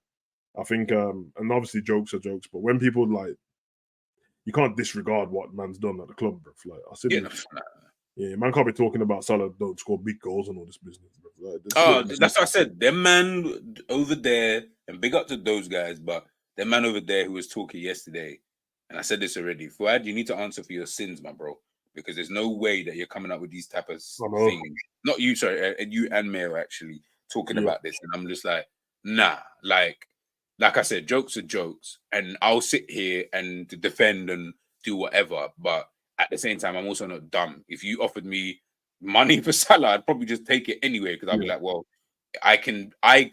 So I'm sure the trained people in positions right now can find a player who can fit into the Liverpool team. I said to everyone, when everyone was talking about Edwards coming back, I said, you lot can all be excited, but he's probably going to get rid of Salah. That's what I thought of straight away, bro. Yeah. Because everyone's happy to believe rumours when it suits what they want. Oh, yeah, Klopp wants to keep Milner and Henderson, so blah, blah, blah. And that's why Edwards... No one ever said this, by the way. Edwards never said... Yeah, exactly. Klopp never said anything the other way. But that's what everyone just... no one even knows where that come from, innit? They come from the kit man or something, bro. I think everyone just did? They literally, genuinely just tried to put two together and got fired. They said, we want to get rid of Henderson and Milner. And they haven't gone yet, but Edwards has. So that means that's where the argument happened. Now let's talk about Edwards coming back. And he just said loads of nice things about him. And Edwards coming back. People are acting like Edwards came back, and then he's got a separate office in a shed somewhere until Klopp leaves. He's in the building with him now. He's in the building with him now, bro. When I think about it, that's actually true, because they blatantly would have to see each other right now. So these are things that like man are giving each other dirty looks up the stairs and that, bro. Like man's working for private, bro. I don't like Lucy. Like people live in a fantasy world and that, bro. Like I remember I was making a joke before because I said I don't like the fact that every summer I see pictures of Van Dijk and his missus and De Bruyne and their missus diking. I'm like, I don't like these family photos, bro, because I feel like De Bruyne's laughing at you, bro. That's what I always felt. I feel like because you can never win an argument, and he's always sitting there with his feet up, just like, how was your season? Like, yeah.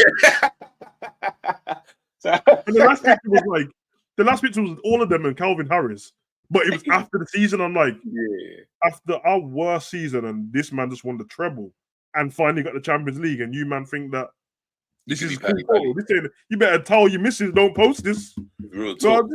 So But that's what I'm saying. People just make up stuff in their head that this ain't what's being said, and this guy hates this guy and all that business. I told man the story about me when I was younger. I found out early that the Man United players and the Liverpool players didn't. Yes, on the pitch they didn't like each other, but I went to a party, Wes Brown's party, and I saw Mandem in there, and I said, "What? Why is Gerrard here, bro?" Exactly. I'm a bit confused in that because he was in Manchester, bro. I was so confused, bro. I was like, "Oh, Gerrard come to fight, man," and that. Nah, he didn't. So he's here for the fight, and this is what I'm saying, bro. We don't know what happens behind these closed doors, bro. If you didn't go to that party, you would have been none the wiser. Like, you would actually be none the wiser. You'd still think what you would have thought prior to going to that party in your mind. Obviously, getting older, you would know. Yeah. It's great. It's crazy, man. But yeah, man, people make up all this stuff and that. But Edwards, if based off what everyone thinks he's like and what everyone told me he wants to get rid of these guys and all that, well, Salah's the same age as Hendo was when he left. So surely he's probably going to... And not only that, he can get way more money for Salah. Yeah. So you think you're making a profit on the player that you signed, like amazing. And considering that all the players that he didn't make a profit off when he had left and went for either cheap like Mane or nothing like Nabi and Ox and all these man. You get me? So to be fair to Milner, not now, but the way he started this season at Brighton, he was really good, bro. I couldn't believe it, and I like Milner, but I'm like, broski. I thought I was going to use him as some like training staff. This man started the season in the post with shots from outside the box and whipping the ball in the box. I said, hold on a minute, rolling back the years, bro. Yeah, bro, I knew, bro, but it's one of them. But it's interesting going forward, man. I think whatever happens, I think Trent stays at Liverpool. I never. The whole time everyone's been talking about this, I've just been laughing like Trent ain't going nowhere, bro. Yeah, nah. And he's young. He's young as well, man. So who knows? But Trent is one of those. Trent is one of those kind of guys. What I did like in the interview though, when he spoke about next season, new manager, going into preseason and stuff like that, and how it's gonna be different kind of thing. Yeah. I almost like that bit because I was like, whether he stays or goes, that's down to him in my life. But just the fact that he spoke on that just in itself, in terms of like, you know what, it's true. Remember, he came through under this manager that's worked for him more than anyone because the rest of them have had other managers before, whereas he hasn't. Exactly. Salah's had how many managers in his career? Like they've all had different managers in their career. So the fact that he only knows one manager to then go through a regime where it's going to be a different regime, different style. For all I know, Amarim might have different foods that they're allowed to eat. I have no idea. I was literally thinking that when he said about the different culture, I was like, well, a good manager will probably not change the culture too much because you'll lose the dressing room. But there's going to be little things. Some things might benefit them. Like training might be at a different time, or we're not training late at this day, or when we got this game, we're not training at all. Or it could be the worst thing, like what Klopp did when Klopp was giving them double sessions at the beginning, and man, them were dying, bro. So it could be like and they run a lot. So I don't know, man. It could be that kind of thing as well. And then little things like Klopp, normally when it's our kid's birthday, Klopp lets us have a day off. Klopp ain't imagine that, bro. To try that, that to Virgil and that. Virgil's there in his like baggy ass trousers and that, looking all the weird stuff to wear. And the Virgil's like, "Yeah, boss, I'll see you tomorrow." Yeah, it's like, "See you tomorrow." It's 12 o'clock, bro. It's lunchtime. Nah, obviously, daughter's birthday and that. Oh, well, message her and tell her happy birthday for me, and then get your boots on. Nah, obviously I can leave, innit? Who said? Klopp. Who? That guy. That guy. Yeah. That's not this ain't the regime. You need to, you know what I mean? You get with it. Yeah, if you don't like it, hand the transfer request in. Oh my God. I was just about to say that. I was just about to say, bro, anything, and this is why I say you don't know how. And remember, Klopp kind of came into this league, and the type of person he is, charismatic, and he's that. But at the same time, like we saw with Sacco, that's when I really like the first time I saw it, because I didn't know Klopp. I didn't know him inside out like that. Like I just knew him. Oh, this is the guy. He just seems like he's always bubbly. He seems like he's always busting jokes. This is before he got the teeth done as well, so he looked kind of crazy. Like it was all of that kind of Klopp. But then when that thing with Saka happened, I was like, oh, all right. He reminds me, as they say, and as Trent will allude to, that kind of father figure of where you're like, he's bare cool and he's like that cool dad or whatever. But I promise you, if you get on the wrong side of him, he will let man know in no uncertain terms, I don't play like that, my guy. I don't play like that. Don't move like that. Don't behave like that. Sacco obviously found out in whatever way he found out. And then that's obviously there. And that's what I feel when they talk about Klopp, when anyone talks about Klopp, that's the energy I get. Bro, this new manager might not be like that. He might say, he might be a militant, like everything has to be regimented, scheduled, and everything from 9 a.m. till the time that you go to sleep. Boom, boom, boom, boom, boom. Or he might be super relaxed, just chilled. Exactly. You can never tell as well, because from the way he speaks, he looks like he'd be cool with the mandem. But you never know, bro. And that's why I'm like, in my head, I'm like, now that if he's the one who's coming to Liverpool, I hope he wins the league. Because you don't want to be going over there with your media talking about, oh yeah, we won the Portuguese league 2 seasons ago. They're like, Portuguese league? Exactly. Man, all of a sudden, man, because I saw the way Ronaldo spoke about Ten Hag, but in that Piers Morgan interview, man kind of said like, yeah, who is he though? I said, nah. That's mad. Imagine someone said that to you, right?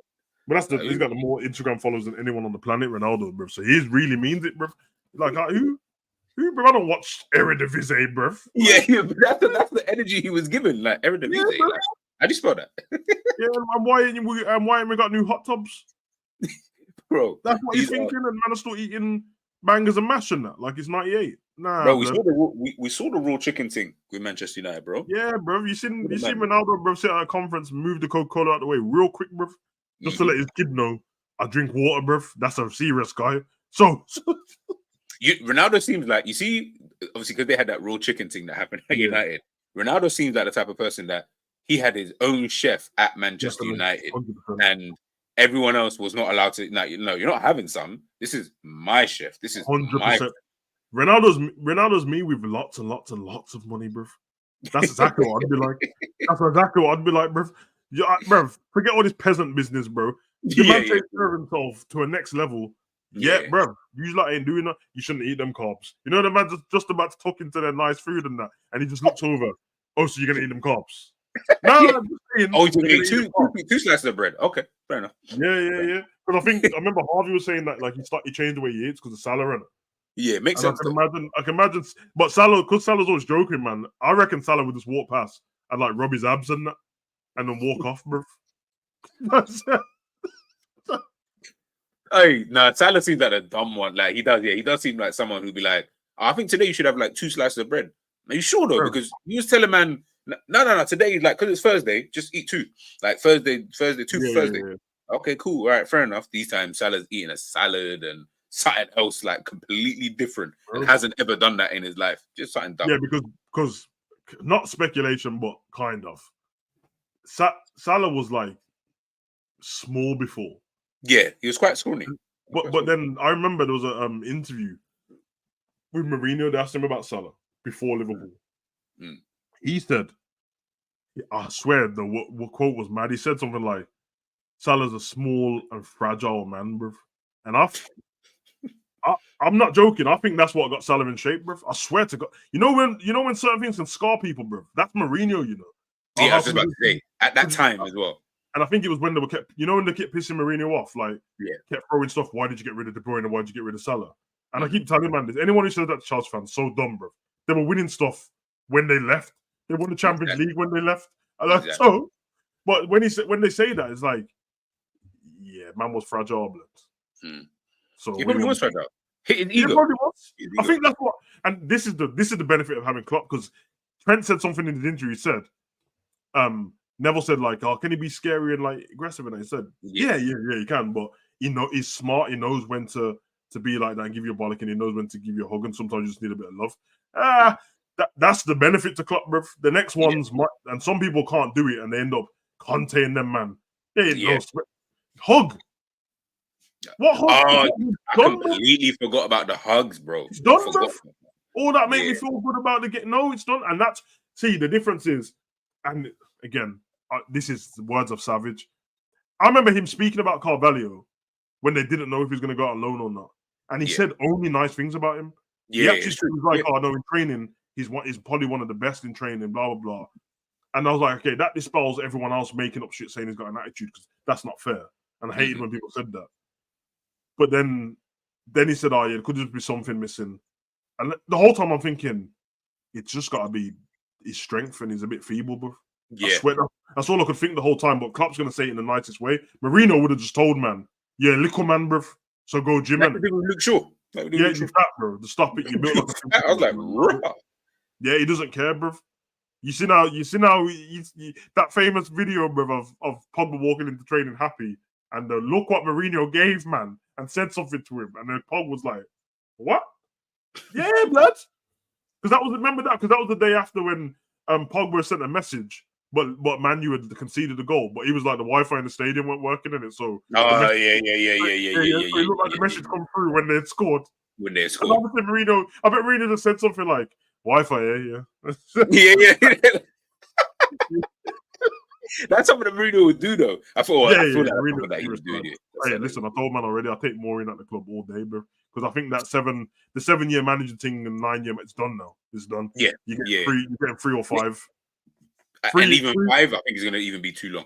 3 if you're successful, and successful changes because a new manager and you've already got a good team. So 3 if it's that, and 5 if that's Champions League and Prem talk, bro. Otherwise, from that, it's done. So I'll take more in for 3 years. I'll take Simeone. I don't care, blood. I would take, bro. I've said though, you like those, bro. You're talking about 2 of the best managers in world football. Like, why wouldn't you take?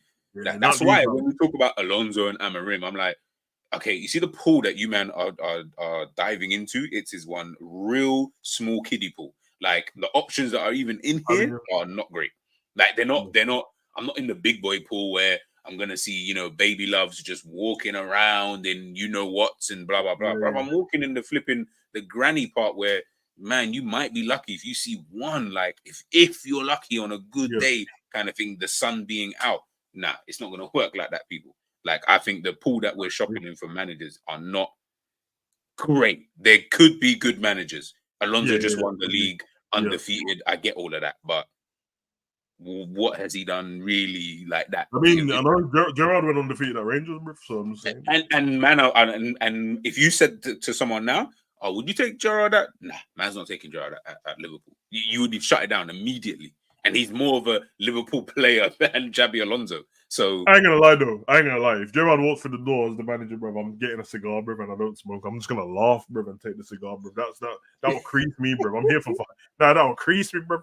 Because it's just the turnaround. I could never see Gerrard being the manager here. Like not now. Sorry, not right now. Maybe in the future. Not right now. No, I can't imagine an old Gerrard though, bro. No, some man you can imagine getting old. Because remember, like, there's people that we've grown up and they were already older. So first time we saw them, they just looked old. But when you think back now, you realize, that Wenger was like 40 there. No, he wasn't old. I'm like, huh? He was the same age as Gerrard. He's kind of looked this. He's like Ric Flair, isn't it? They're just man who's been old all the time. Been old for time. Yeah. Because remember, back in the day, people were trying to look older. And then there's a switch when everyone tried to look younger. So that's like, anytime I see like a video of Biggie and Tupac, bro, I'm like, so man, I'm 22 in this pic, bro. Oh, Savage, don't get me started on Tupac. Biggie dressed as a whole Godfather with the bowler hat and a suit, and he's 22. Get the fuck out of here, bro. Listen, when Tupac dies, like the year that he dies, right? If you saw what Tupac looked like, and by the way, he doesn't look bad on it. I'm just mean, when he's in the car with Phil, that last picture of him, bro. That picture of him, that's not a 25-year-old. No way. That's not a 25-year-old. He looks like off now. Yeah, exactly. There's no way, 30s, bro. Nah. I'm not believing it. That man looked way older than that. Like, you're trying to tell me when I've seen like young pictures of Biggie when he's like first starting to rap, I'm like, that's an 18, 19-year-old Biggie. Yeah, that famous video of him freestyling Bed-Stuy in the corner. He's like 18 or something in that picture. Nah. There's no way in it. There's no way. Me and my boys always say this though. We always say, nah, we don't believe that these men were the ages that they said. Like, we actually believe that they were definitely older than that. But especially when you compare them to what rappers are around now, because that means you're telling me that Tupac's like Central C in them, man. Yes, yeah, exactly. So are you trying to tell me, nah? Because Central C just had his 25th birthday not too long ago. So it's less. It's like RD and H. Nah, see, and if you looked at nah. That's I'm not crazy, having that, bro. I'm not having that, bro. I personally do not believe, and listen, rest in peace to the goats, but I personally don't believe that these men are the age that they say. But we'll leave that there. I'm not even trying to get. Before we get out of here, what are you saying about these? We saying about light skinned god, bro, Drake, bro? Hey, hear what I'm saying about Drake first and foremost, right? I think everybody needs to cool off for a hot sec, because when we were waiting for him to drop the disc, he did what we wanted him to do. I've seen people say, like the disc isn't to their expectation or their standard, like, or he can't ever go up against K-Dot, and they haven't really spoken about J. Cole, to be fair, but just more about K-Dot. And I was like, yeah, the problem that you've got, or the thing that you got with Drake, is that what he was always going to hit back with was always like this. It was always going to be basically a song, but and people wanted the hit 'em up this song. I'm like, he was never going to give you a hit 'em up version of that. Now he's not going to do that, bro. That's not what he does. He does, I'm going to make a diss song that's almost a banging track so that can be played. Have you heard the thingy? Have you heard the second AI one? I think the AI one, I think if that's the one that you're talking about with the beat, which has got the get money in the back, I think, or you're talking about the other one. So there's the one, the push-ups, when that's the main one, what everyone was, and then that's the one that Ross responded to, innit? Yes. And then and then there's another one after that where he keeps like, I don't know if it's AI, because I know that these men are sneaky, bruv. Like if it doesn't hit, they'll just go, "That's AI, bruv." It's AI, yeah. True. That one is killing me, bruv, because the chorus is Kendrick's wife's name, and he keeps going Whitney. Oh yes. Okay. I like that one. I prefer that one. Me too. That sounds like in my head. And he mentioned Rick Ross in this one. It says something about Wingstop, and I'm like, please tell me this is not AI. That's why I did a reaction and a breakdown to the other two. But I didn't touch this one. I'm like, if this one's AI, everyone's in trouble for life, bro. Because how does AI sound better than regular Drake? It's true. And who wrote them lyrics? Because that, bro, the way he said, anytime someone says someone's wife's name in a track, it makes whoa, it comes like when Drake mentioned about Pusha T, and then remember Pusha T then said, "All right, I'm gonna tell everyone you got a baby." What? And the thing is, the Pusha T one, all he did was mention the name. He didn't even say your wife Rose or this Rose. He just mentioned the word Rose, and you knew that. Where with this one, he said something about something with your bodyguard Whitney, and I was like, Whitney Houston, the movie Bodyguard. Who's Whitney? No, because you know what that means when it's Drake, bro. And he's a dickhead for this. Exactly. Even if he hasn't chopped you, which he hasn't, he just does it on purpose, bro. Because even if you're the most confident man, hold on. My missus did go out for a couple extra hours, bro. She was in Toronto for 3 months. Like, what? Remember the beats of Kanye in that song, bro? And he said, like, I pulled over at 3 a.m. in Calabasas and took a left turn here. I said, nah. You can't do this, bro. When it comes to Drake, this is why, like, obviously he's my favorite artist. But the reason why is, one, when we get into these type of debates, everyone, first of all, without being funny and without being racist, he's light skinned. So there's going to be certain stereotypes that this guy's going to white boy. White boy. Like, there's going to be certain stereotypes. So, and there's certain things that he's not necessarily going to do because he is Drake anyway. So I think the furthest he would go is what he did with Meek Mill. That's like the furthest in terms of the things he said in those Meek Mill tracks. I think that's like the furthest he'll go, and that was like a different time because Meek Mill was also up there as well, like in terms of they'll both doing their thing, blah blah blah. Now he's in a position where it's like, bro, the guy is like 10 to 15 years being at the top of the game, really and truly. If you're looking at K-Dot, if you're looking at J. Cole and Rick Ross, I don't even think he even cares about like that in terms of what would he realistically be saying, because he's right, bro. I gave you some of these hits. In fact, I gave you some of your biggest hits.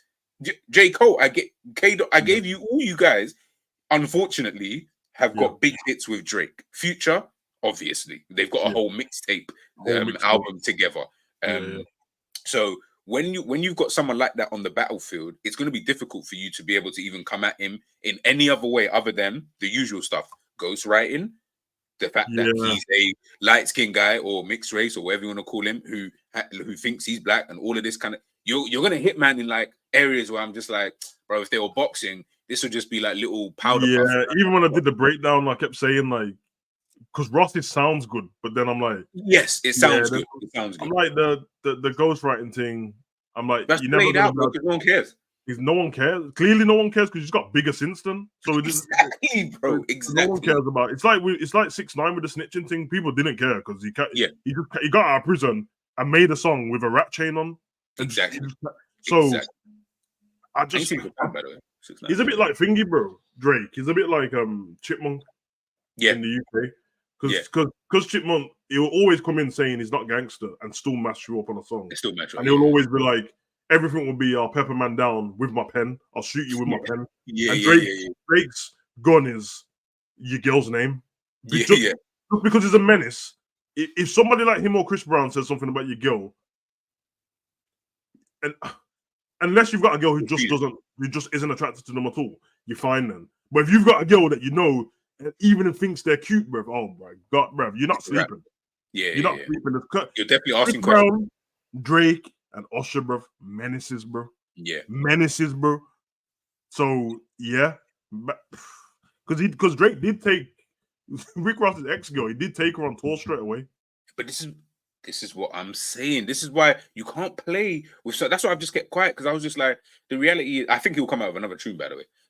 I think the reality. Yeah, I think he'll come out with another tune. He's doing it on purpose, bro. He's waiting for Kendrick to say something. He's waiting for Kendrick to finish or to send this tune that he's had for like 4 years, kind of thing, and he's waiting for him to drop that. Whatever gets said in that, that's when we'll know what type of angle Drake will potentially go in. But I just think with Drake, the guy is very calculated. Like, he is the type of person who will think before he does certain things.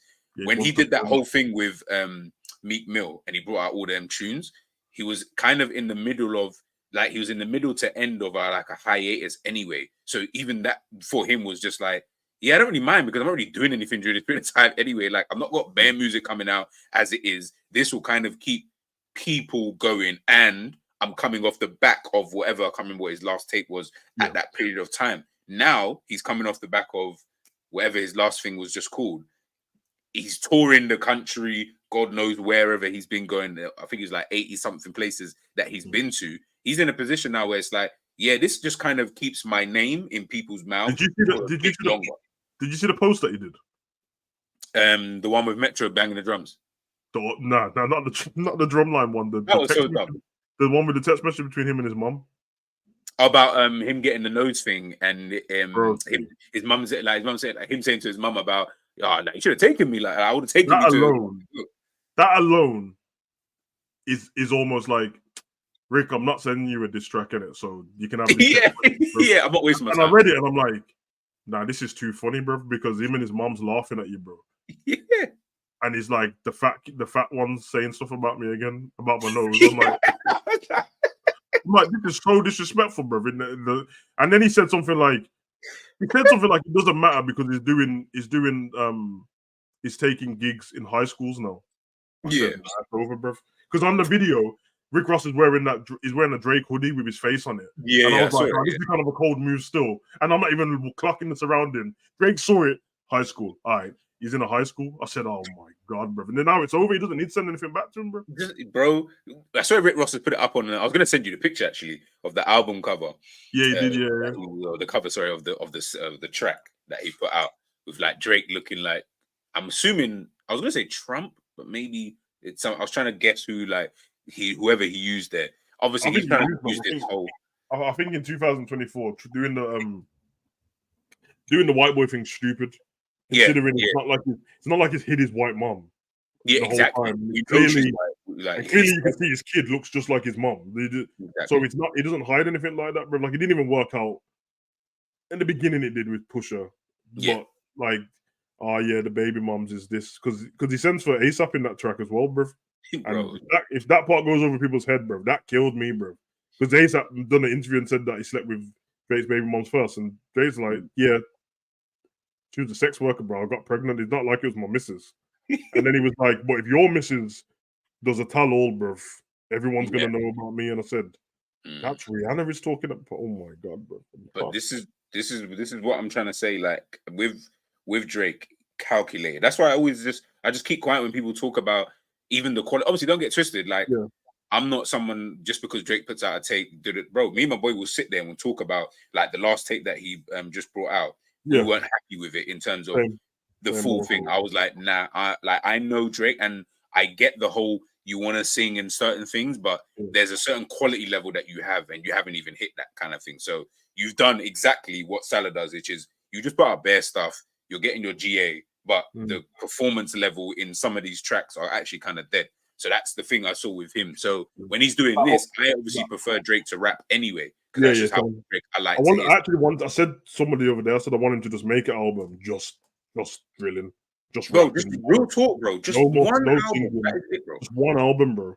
And like you can't call something for all the dogs and be singing. That don't even make it literally wasn't for all the dogs, bro. It wasn't, bro. It literally wasn't, bro. Maybe that's why he did it. Yeah, he's a troll, man. He's a troll, bro. Listen, man, for him, it's a long day for these lot in it because he's not gonna stop. He's smart as hell. And the only person that there's not one of them actually.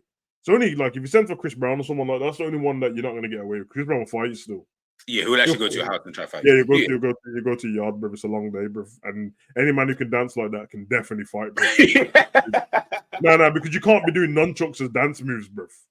You definitely fight. Any man who can dance, bro. I said already. The only way you're gonna get at Drake is if you tell something that Drake never wanted anybody to like. It has to be. And even now, I'm trying to think. I think he's thinking now. Yeah, I think he's 50 Cent bulletproof now, Drake. Yeah.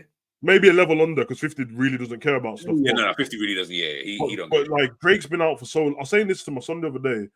I said it's crazy because when we was growing up, rappers were on for like a year and then they took a year off and then they made a big comeback and they took bruv. Forget when everyone first heard about Drake. If you just take it from just Bedrock and when they introduced him in the song, it was 2010. He ain't stopped, bruv. Yeah, he's unheard of 14 years, bruv. And then when he does start to fade out, he just jumps on drill, bruv.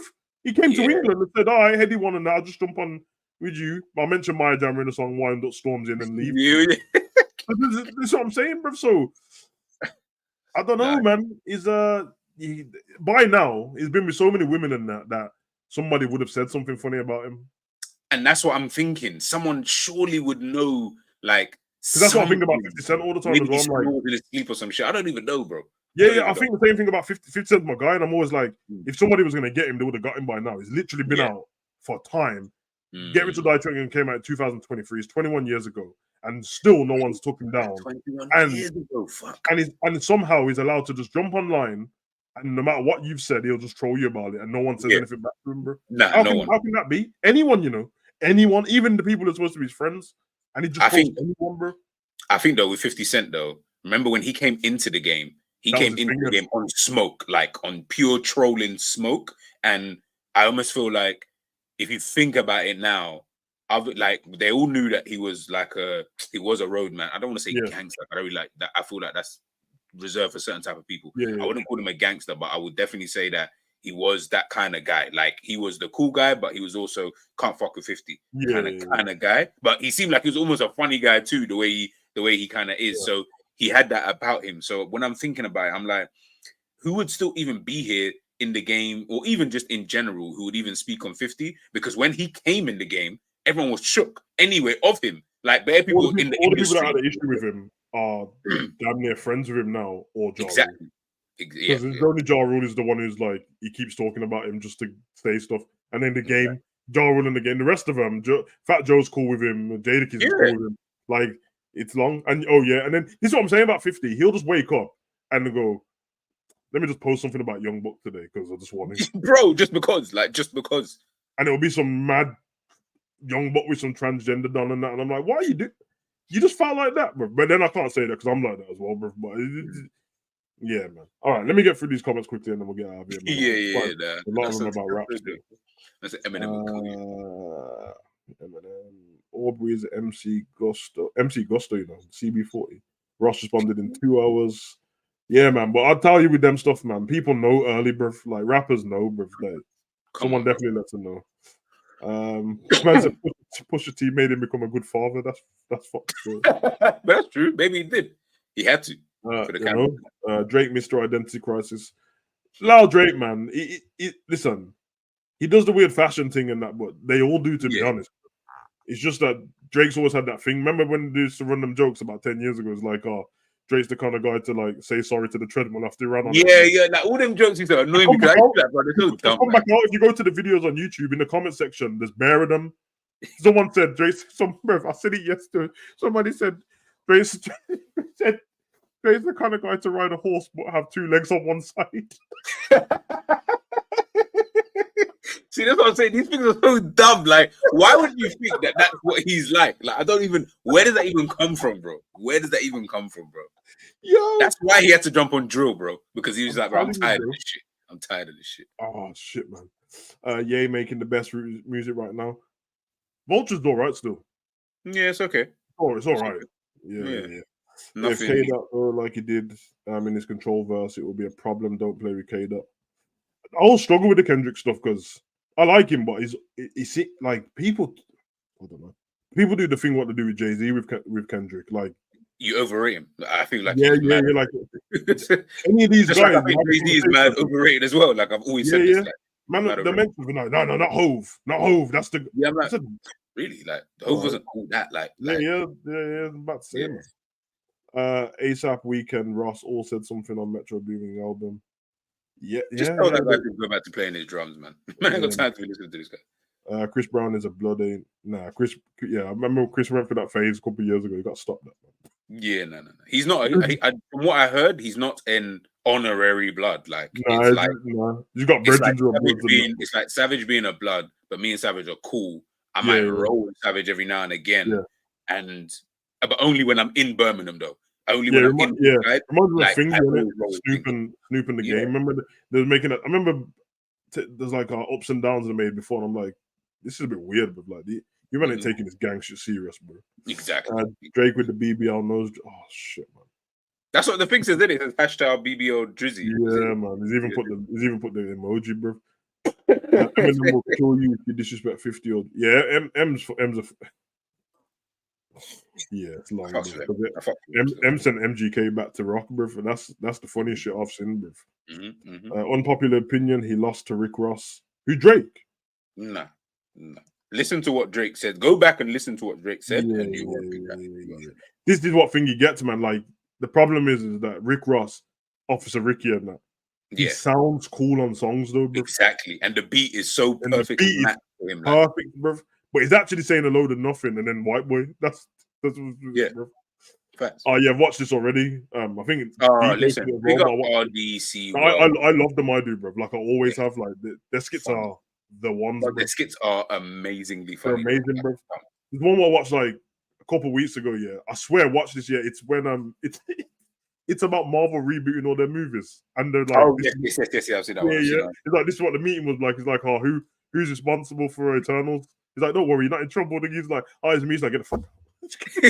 Bro, even the one that they did here with the whole over this whole Drake thing, I swear, you know what it is? How they keep a straight face through some of this is I'm busting up already. Man, the funniest one in that is when man turns, bro, and it's creased me because he goes and he's like, "There's Common, what you doing here?" And he looks like Common.